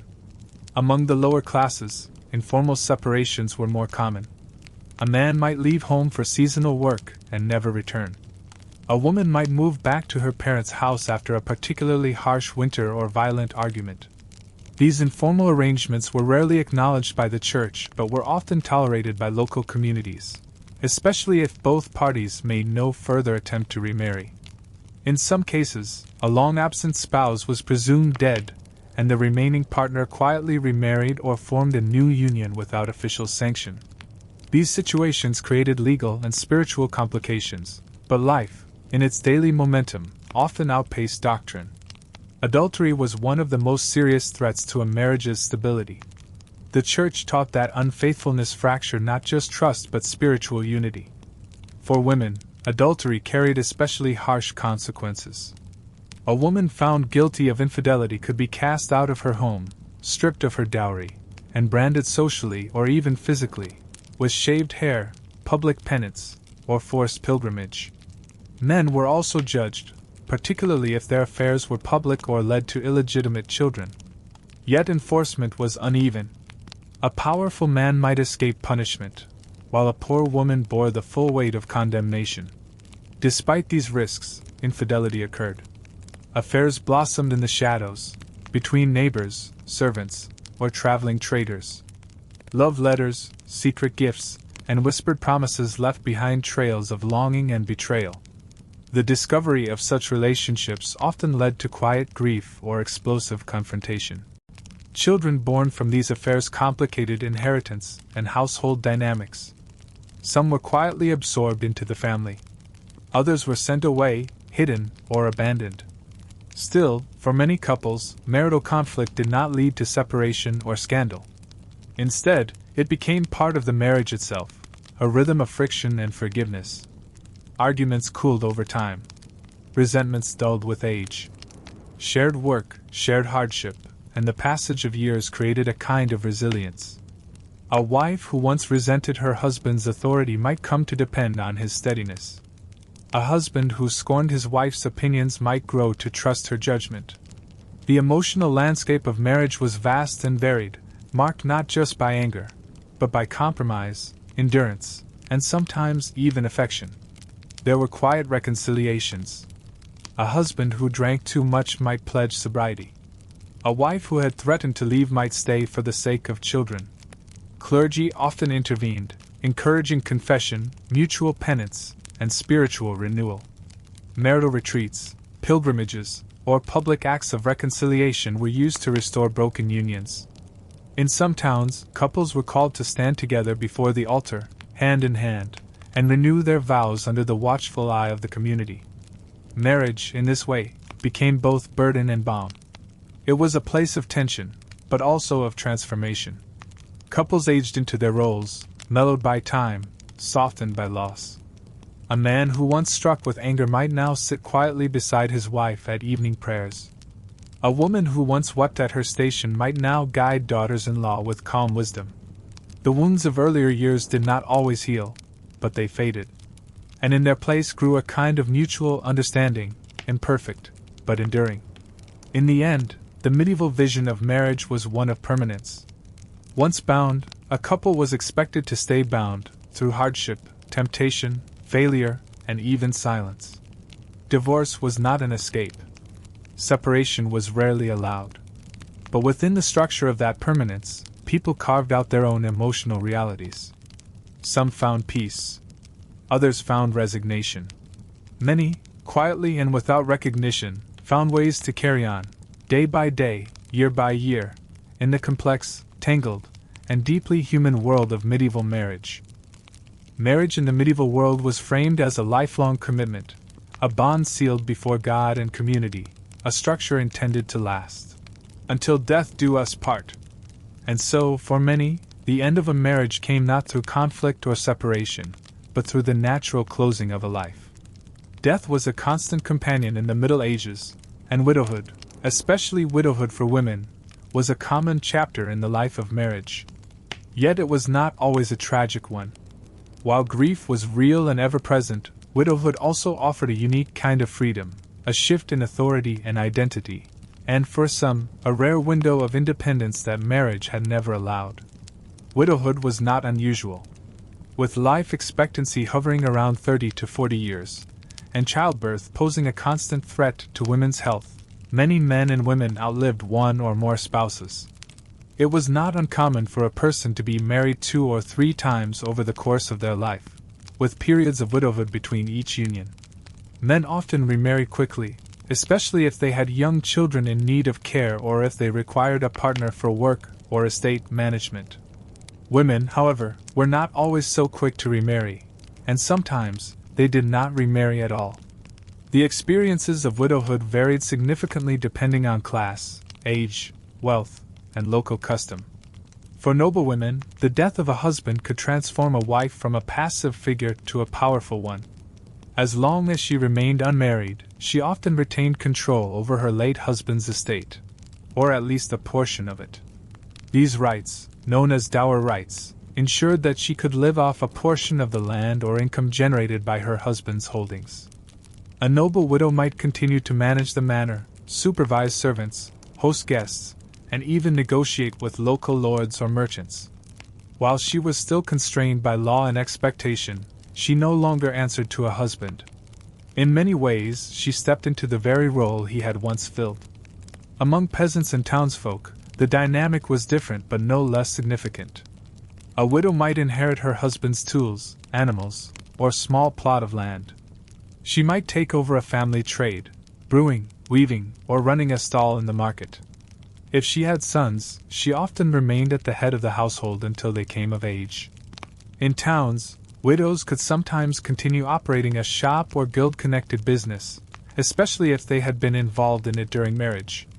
In these cases, a widow was often respected for her experience, thrift, and ability to carry on the family trade without scandal or failure. Yet not all widows fared well. For those without property, support from family, or a surviving dowry, widowhood could mean poverty and social vulnerability. A widow with no sons might be forced to return to her natal family or seek refuge with married children. In some cases, local churches or religious orders provided limited relief, food, alms, or housing in widow-specific communities. These were acts of charity, not rights, and could vary greatly in availability and generosity. Older widows who had no labor to offer and no land to work were sometimes viewed as burdens. A few fell into begging or were accused of idleness, suspicion, or even witchcraft if their presence proved unsettling. Despite these risks, many women chose not to remarry. This decision could be influenced by age, affection for a lost spouse, fear of repeating a difficult marriage, or a desire for autonomy. For the first time in their adult lives, many widows found themselves free from the authority of a husband or father-in-law. They could manage their own time, make their own decisions, and arrange their households according to their preferences. Widows in this position occupied a unique space in medieval society, neither maiden nor wife, yet often more powerful than both. The Church had a complicated view of widowhood. On one hand, it praised widows who chose not to remarry, seeing their restraint as a form of spiritual purity. On the other hand, it also encouraged remarriage under certain circumstances, particularly for younger widows, or for those with children in need of a provider. St. Paul's epistles were frequently quoted in sermons, reminding women to remain chaste and obedient, even after their husbands' deaths. Still, widows who lived modestly and devoted themselves to prayer, charity, and good works were often admired. Some even took private vows, living like nuns without entering a formal convent. In noble circles, the remarriage of widows was often a political tool. A noblewoman who had inherited wealth or land through her first marriage became an attractive match, not for her beauty or youth necessarily, but for her strategic value. Families negotiated second marriages with care, hoping to maintain or elevate their position. But widows with powerful family connections or a strong sense of self might resist such matches. Some negotiated their own terms before remarrying, insisting on the preservation of their dower or stipulating certain freedoms. Others chose to live alone in estates, managing their affairs until death, passing property to children or religious institutions according to their wishes. Grief was a real and lingering presence in widowhood. While some marriages had been arranged with little affection, others had grown into bonds of deep companionship. The death of a husband could be mourned with genuine sorrow. Widows wore black or muted clothing, kept to their homes, and engaged in specific mourning rituals, some lasting months or even years. Prayers were said for the soul of the departed. Masses were commissioned. Candles were lit annually on death anniversaries. These practices were not only religious duties but acts of love and remembrance. For men, widowhood was experienced differently. A widower might feel the loss of his household's order and warmth acutely. While he retained legal and financial control, he might struggle with the practicalities of raising children or maintaining a home. Widowers often remarried quickly, sometimes within weeks or months, driven by need rather than desire. A second wife might be younger and expected to step seamlessly into the role of mother, cook, and companion. In some cases, widowers remained single, relying on adult daughters or sisters to fill the domestic role. Children were deeply affected by widowhood. The loss of a parent, especially a mother, could unbalance a household. Older siblings often took on new responsibilities, caring for younger children, maintaining chores, or acting as emotional supports. A remarriage might introduce a step-parent into the home, and while many such unions were practical and peaceful, others brought tension. Inheritance became a particularly thorny issue in blended families, especially when new children were born from a second union. Death rituals reinforced the communal aspect of marriage and widowhood. A husband and wife might be buried side by side in the churchyard, their graves marked by simple crosses or elaborate effigies, depending on their status. In wills, widows and widowers often left tokens of affection, rings, cloaks, books of hours, to children or godchildren, marking the continuity of love beyond death. Wealthier individuals might fund chapel altars or pay for monks to pray for their spouse's soul in perpetuity. Even in death, marriage remained a binding spiritual reality. Widows formed quiet but powerful networks. In towns, they looked after each other, shared resources, and passed on knowledge. A widow might help deliver a neighbor's baby, teach a girl to spin, or act as a mediator in a family dispute. These women, often invisible in official records, held communities together in small, lasting ways. In larger cities, some organized informal guilds, particularly among traders and craftswomen. These networks provided mutual support and a sense of dignity that might otherwise have been lost. Literature and folklore reflected society's complex views of widows. Some tales portrayed them as wise and benevolent, while others cast them as shrewd, meddling, or even dangerous. The independent widow, wealthy, sharp-tongued, and unwilling to remarry, became a stock character in both drama and legend. These portrayals reflected societal anxieties about women who lived outside the usual patriarchal bounds, but also a quiet admiration for their resilience and wit. In the end, widowhood was not just the aftermath of marriage. It was its own chapter, sometimes sorrowful, sometimes liberating, always shaped by circumstance and strength. For some, it marked the end of hardship. For others, the beginning of self-governance. And while not all found peace in solitude, many found space to breathe, to reflect, and to live in a way that marriage, with all its roles and responsibilities, had never quite allowed. Widowhood, like marriage, was woven into the medieval rhythm of life, a phase expected, understood, and deeply shaped by the realities of death, duty, and faith. In the quiet corners of the hearth, beneath the folds of a black veil, or beside a grave where flowers were laid year after year, widowhood revealed a different kind of strength, the strength of enduring love, of self-reliance, and of carrying on when the bond had been broken, but the memory remained. Marriage in the medieval world was never a private affair. From the first whisper of betrothal to the final breath of widowhood, marriage lived and breathed within the gaze of others. In towns and villages, among manors and market stalls, the relationship between husband and wife was woven into the very fabric of the community. It was not only the joining of two people but a shared performance, observed, judged, celebrated, and sometimes whispered about by everyone from the town priest to the village baker. In a world with few secrets and fewer closed doors, the success or failure of a marriage belonged not just to the couple, but to the crowd that surrounded them. The medieval village was a tightly knit place. Whether one lived in a bustling market town or a sleepy hamlet, there were few places to hide. Houses clustered around central lanes, windows opened onto narrow streets, and walls, when they existed, were thin and porous. Neighbors overheard arguments, saw bruises, witnessed tenderness, or noted absences. Children wandered freely between homes, and animals were shared or traded among households. In this kind of closeness, a marriage did not unfold quietly. It became a topic of casual comment, formal prayer, and, in more difficult cases, communal concern. The role of the community in marriage began before the couple ever stood before a priest. Suitors were judged not only on their resources or dowry but on their family's reputation, their manners, and their past behavior. A man known to drink or quarrel might find his prospects limited. A woman with a scandal in her family might be passed over, even if her dowry was rich. Parents asked around. Neighbors gave their opinions. The entire courtship was filtered through communal memory. Who had fought during the last harvest? Who owed whom money? Who had spoken out of turn at the last feast day? When a marriage was announced, the community did not merely attend, it participated. Local customs often called for the public reading of bans, where objections could be raised not just by kin but by anyone who knew a reason the couple should not wed. Sometimes objections were sincere, warnings of prior betrothals or blood relations too close to marry. Other times, they were more personal, a neighbor airing a grudge or casting suspicion out of jealousy.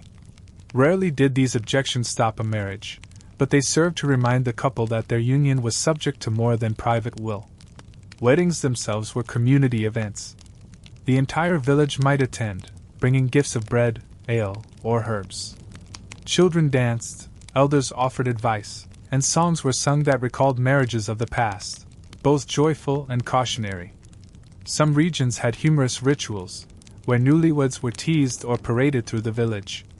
Others observed solemn rites, invoking saints or ancestors. In every case, the marriage was marked with public attention. Even the smallest gesture, the way a groom held his bride's hand, the color of a dress, the size of a feast, was noted and remembered. After the ceremony, the couple returned to daily life, but they did so under new expectations. A wife was now subject to her husband, yes, but also to the community's measure of her as a good housekeeper, a modest presence, a faithful spouse. A husband was judged not only by how he managed his land, but how he treated his wife. Did he speak kindly to her in the market? Did he beat her without cause? Did he provide well, or did she appear in worn shoes while he drank at the tavern? The village kept track. Not always with cruelty, sometimes with quiet concern, but always with notice. Disputes within marriages did not stay secret for long. Raised voices, cold silences, or suspicious absences sparked discussion. Neighbors might offer help, or more often, advice. Older women passed along quiet warnings or healing herbs. Elders might step in to mediate. In some villages, there were traditions of chivalry, noisy, mocking processions where a man known to mistreat his wife might find himself paraded through the streets to the clanging of pots and jeers. These rituals were part justice, part entertainment, but their message was clear. The community expected decency in marriage, and it would not turn a blind eye forever. The parish played a central role in shaping and enforcing these expectations. Priests reminded couples of their vows, heard confessions, and sometimes even rebuked husbands or wives during sermons, not by name, but with unmistakable allusions. Church courts could intervene in cases of abandonment, adultery, or extreme cruelty.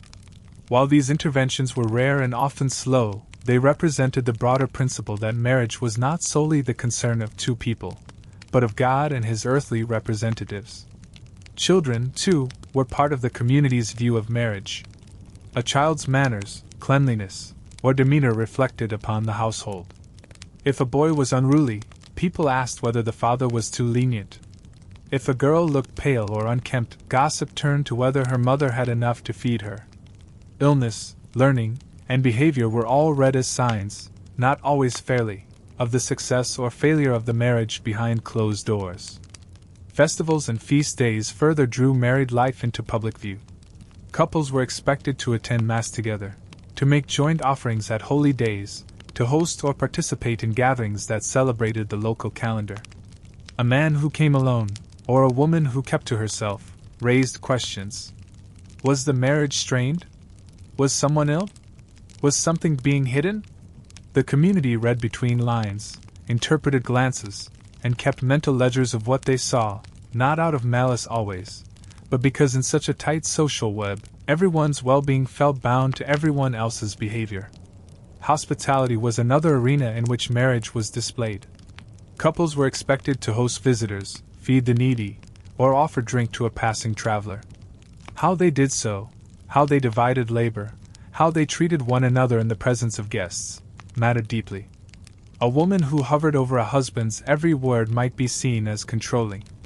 A man who ignored his wife's labor or spoke rudely to her might be judged as proud or cruel.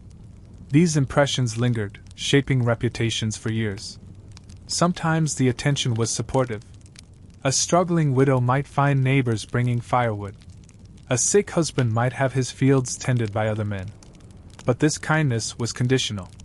If a marriage was seen as negligent, selfish, or disruptive, that goodwill evaporated quickly. Charity and scorn sat side by side, and it took very little for one to turn into the other. Marriage also offered a form of public status. A well-matched couple, industrious and polite, became admired figures. They might be asked to sponsor a baptism, stand as godparents, or offer counsel to the young. Their home might be seen as a place of peace and order. In this way, marriage became not just a private success but a public example, a model of virtue, stability, and cooperation. This recognition was often subtle, a nod at the market, a quiet request for advice, but it shaped how generations were viewed and remembered. Gossip was the dark mirror of this recognition. A marriage under strain could become the subject of speculation, jokes, or whispered warnings. Rumors of infidelity, laziness, or poor housekeeping could attach themselves like dust. A man who dallied at taverns might be said to be losing interest in his wife. A woman seen speaking too often with a neighbor might be accused of impropriety. These stories often had little foundation, but they spread fast, especially in times of boredom, envy, or shifting alliances. Despite the constant gaze, many couples carved out spaces of privacy, small moments of quiet connection, shared humor, or nightly ritual that existed beyond the eyes of others. A husband and wife sitting in silence at dusk, a mother humming while kneading bread, a father holding a sleeping child. These acts of intimacy survived even in the most public lives. And in these quiet hours, marriage returned to what it had always been beneath the scrutiny, a partnership shaped by endurance, necessity, and, when possible, grace. In the end, the medieval marriage was not lived alone. It unfolded under the watchful eyes of neighbors, the scrutiny of the church, and the expectations of kin. It was praised, judged, whispered about, and remembered. But it was also supported, carried, and, in moments of shared hardship or communal celebration, embraced by the people who lived beside it. In fields, on streets, at market stalls, and around hearth fires, marriage was not simply personal. It was a public story, one chapter at a time. As centuries passed and dynasties rose and fell, as cities grew and fields shifted boundaries, the institution of marriage in the medieval world remained remarkably steady on the surface. From the early medieval period through the dawn of the Renaissance, the essential framework of marriage endured, sacred, social, hierarchical, and public. Yet time never leaves anything wholly untouched. Beneath the surface of familiar rites and expectations, subtle changes flowed like an underground stream, reshaping the edges of the institution, smoothing some of its harshness, sharpening some of its purpose, and in rare moments, letting affection and individuality break through the stonework of duty.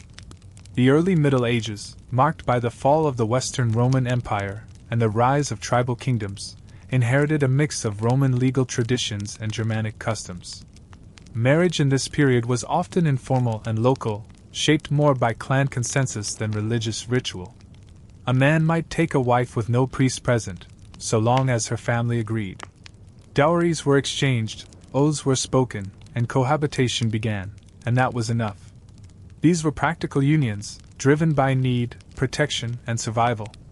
The Church, still organizing its authority, gradually inserted itself into the marriage process, encouraging formal blessings, emphasizing consent, and condemning certain kinship unions. By the High Middle Ages, the Church had solidified its role.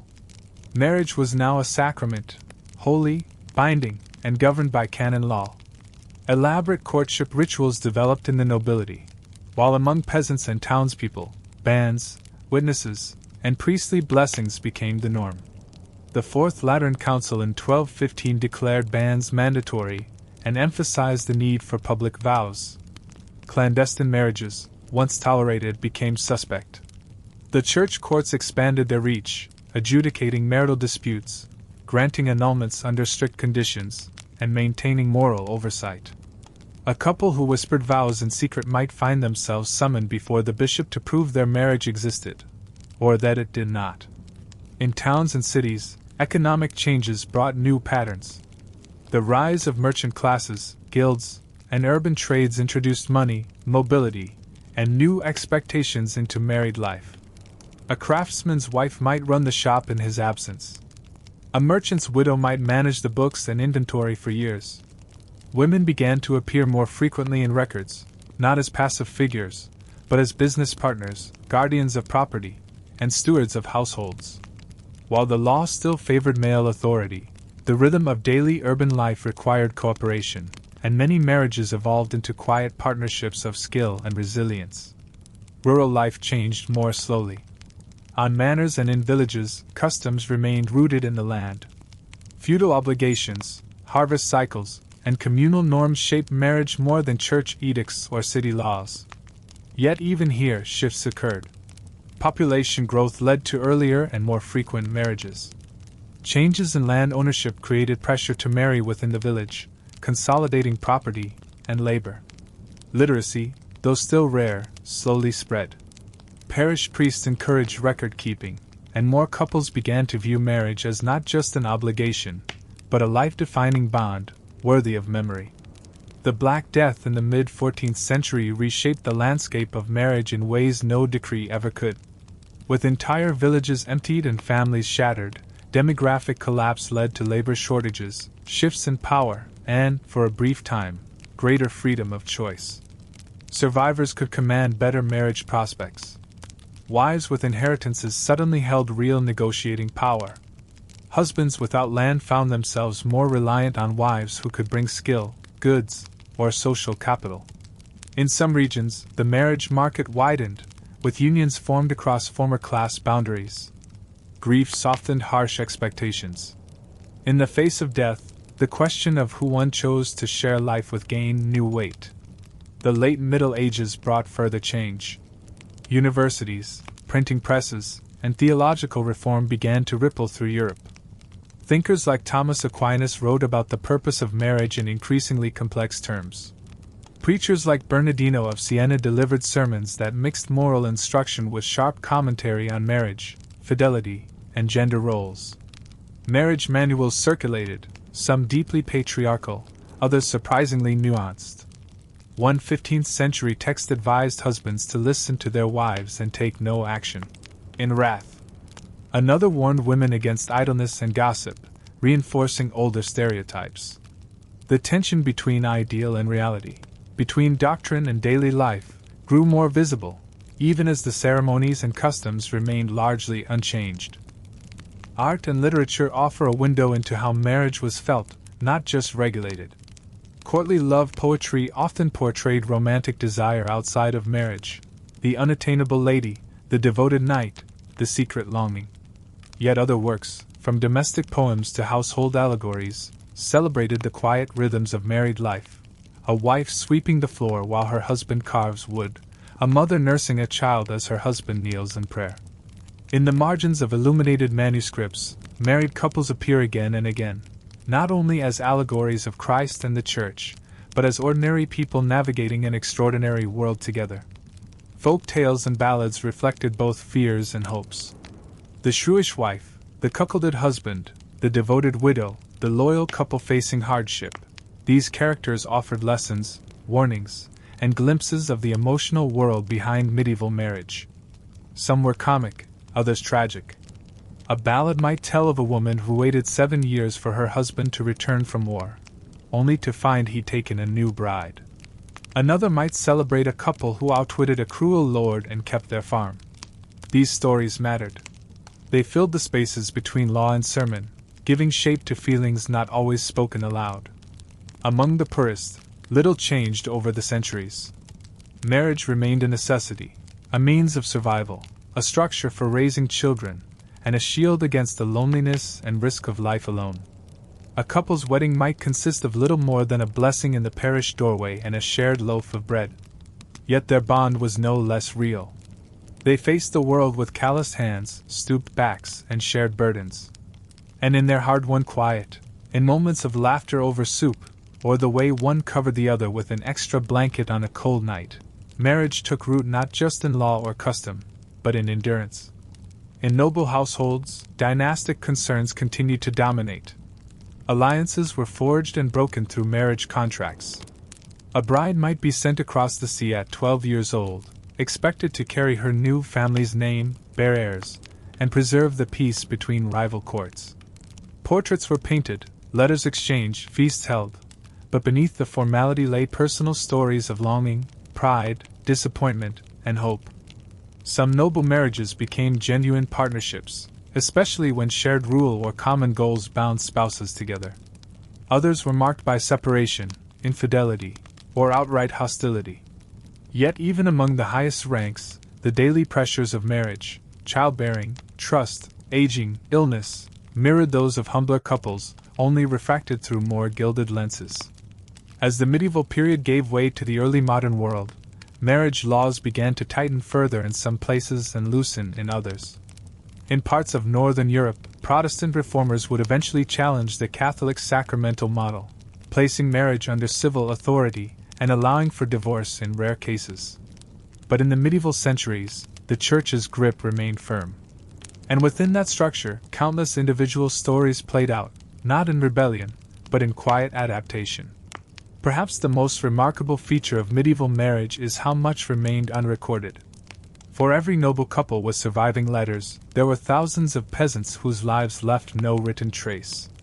Their marriages were not marked by ceremony alone, but by patterns of labor, by seasons of planting and harvest, by births and burials, by whispered prayers at night and shared glances across crowded rooms. They did not write treatises on marriage, but they lived it, often with more grace than those who claimed to define it. Even as social and religious change gathered momentum, the essence of marriage endured. It remained a site of labor and love, of hierarchy and hope, of suffering and comfort.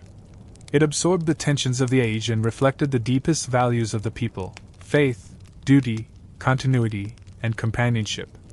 And it left traces everywhere, in the layout of village homes, in the legal customs of guilds, in the weeping of widows and the laughter of festival nights.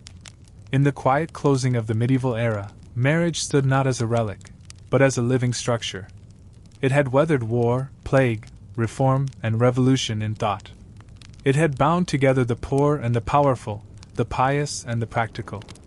And while it would continue to change in centuries to come, its medieval shape left a long shadow, one that stretched into law, language, and tradition for generations. Today, we may look back and see only fragments, faded records, carved effigies, yellowed parchments, and distant echoes in folk song. But within those fragments lie entire lives, of couples who married not for stories or poetry, but for survival, for community, and for the hope, however quiet, of something enduring. For all the rules, rituals, customs, and constraints that shaped medieval marriage, there remains something more elusive, more fragile, and yet more deeply human: love. Not the courtly, idealized love sung by troubadours and scrawled in the margins of romance tales, but the quiet, grounded love that sometimes, unexpectedly, took root in the stony soil of obligation. In a world where marriage was rarely a choice, where vows were spoken under watchful eyes and futures mapped by others, love might seem like a guest with no invitation. And yet, love found ways to enter. Slowly, quietly, sometimes unseen even by the two people who lived it. The medieval world did not demand love in marriage. In fact, it rarely asked for it at all. The goal of marriage was not companionship or affection, but order, a framework for reproducing labor, managing land, preserving status, and organizing lives. A bride and groom might meet only days before their wedding. Their expectations were shaped not by personal longing, but by what was needed of them. A healthy wife, a hard-working husband, children, neighbors who approved, and land that yielded enough to get through winter. Love was not a requirement, it was an accident. And yet, within this structure, there was room for something more. A husband who noticed when his wife was tired and finished her chores for her. A wife who set aside the best cut of meat for her husband after a long day. A couple who, over years of shared weather and worn hands, learned to laugh at the same things. These were not grand romances. They were small, enduring gestures. Love, when it came, was not loud. It was steady. Affection grew in silence. In the way a man softened his voice when his wife was in pain.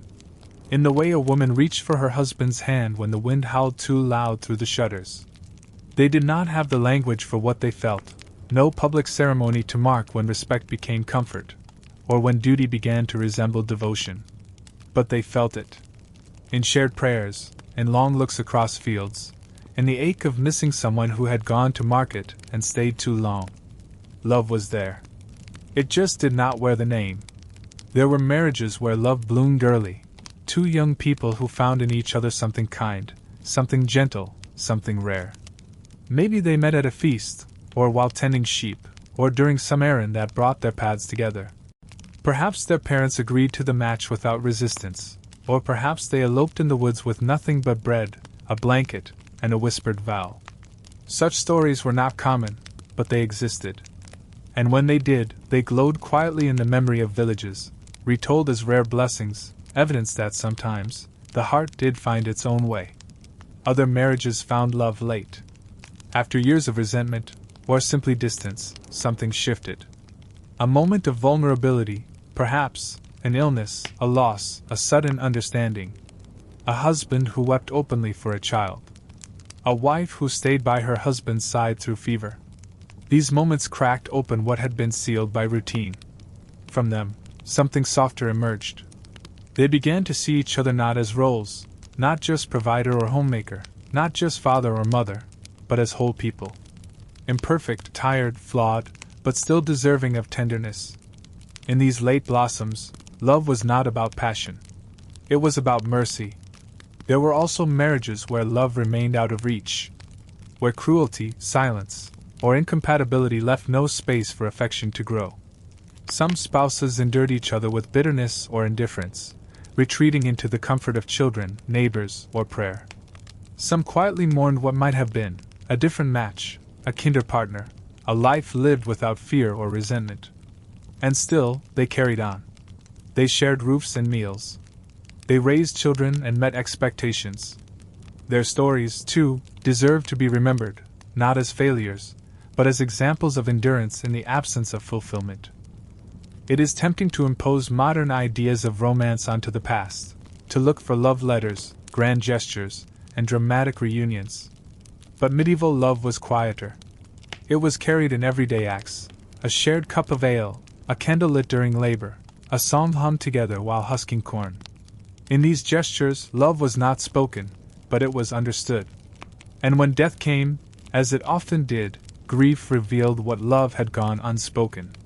A man who had never said the word, love, might stop speaking altogether after his wife's burial. A woman who had resented her husband's sternness might weep for him alone in the corner of their empty home. Religious teachings made space for love, but only within certain frames. The Church spoke of marital affection, of a bond reflecting the unity between Christ and the Church. Love was acceptable, even encouraged, so long as it followed duty, not desire. Passion was considered dangerous unless restrained by sacrament. But tenderness, patience, and self-sacrifice were praised. A husband who worked himself into exhaustion to provide. A wife who risked her life in childbirth again and again. These were seen as holy acts. And in the quiet between them, love sometimes stirred. Troubadours sang of love outside marriage, the distant, unattainable lady, the noble knight aching with longing. These tales were rarely about husbands and wives. They were about fantasy, about what could not be had. But in kitchens and fields, in small cottages and behind shop counters, real love lived its quieter life. It did not ask for poetry. It asked for endurance, for kindness, for knowing someone's habits so well that you could finish their task without asking. For some, that was enough. For others, it was everything. Children sometimes bore witness to love, even when their parents never named it. A daughter might notice the way her father waited for her mother to sit before he ate. A son might remember how his mother sang to her husband when he could no longer sleep from pain. These memories became part of the family's quiet history, not recorded in books, but passed down in gestures, in tone, in the rhythm of how to care. In widowhood, love revealed itself most clearly. A man who had never been gentle might sleep with his wife's shawl for months. A woman who had always appeared stern might stop attending feast days out of grief. Friends and family noticed. They spoke softly of devotion. And sometimes, they changed the way they thought about love, realizing that it need not be loud, or even spoken, to be real. Love, in the medieval marriage, was rarely easy. It had to find its way through the thick forests of obligation, expectation, survival, and fear. But when it did, when it found a place to rest, even for a moment, it left a mark deeper than any law or custom. It lived on in small gestures, in remembered kindness, in the long shadows of two people who built a life not from dreams, but from what they had, and what they slowly grew to share. And perhaps that is the quiet truth at the heart of it all. That even in a time when marriage was built for duty, for land, for lineage, for structure and survival, love still found its way in. Not always. Not often. But just enough to remind the world, generation after generation, that the heart, however hidden, still beats. And so, we reach the end of our quiet journey. Across dusty lanes and candlelit halls, through whispered vows and shared silence, we've wandered gently through the world of medieval marriage. It was not always soft or kind, and yet, within the hard outlines of duty and tradition, many found small, steady moments of love, resilience, and care. Thank you for spending this time here, letting the past unfold slowly, one chapter at a time. If you found comfort in these old stories, consider joining us again, only if you'd like, for another quiet walk through forgotten worlds. But for now, the hearth has dimmed, the village sleeps, and the echoes of those long-ago footsteps fade into night. Wherever you are, I hope you find rest, stillness, and peace. Until next time, sleep well.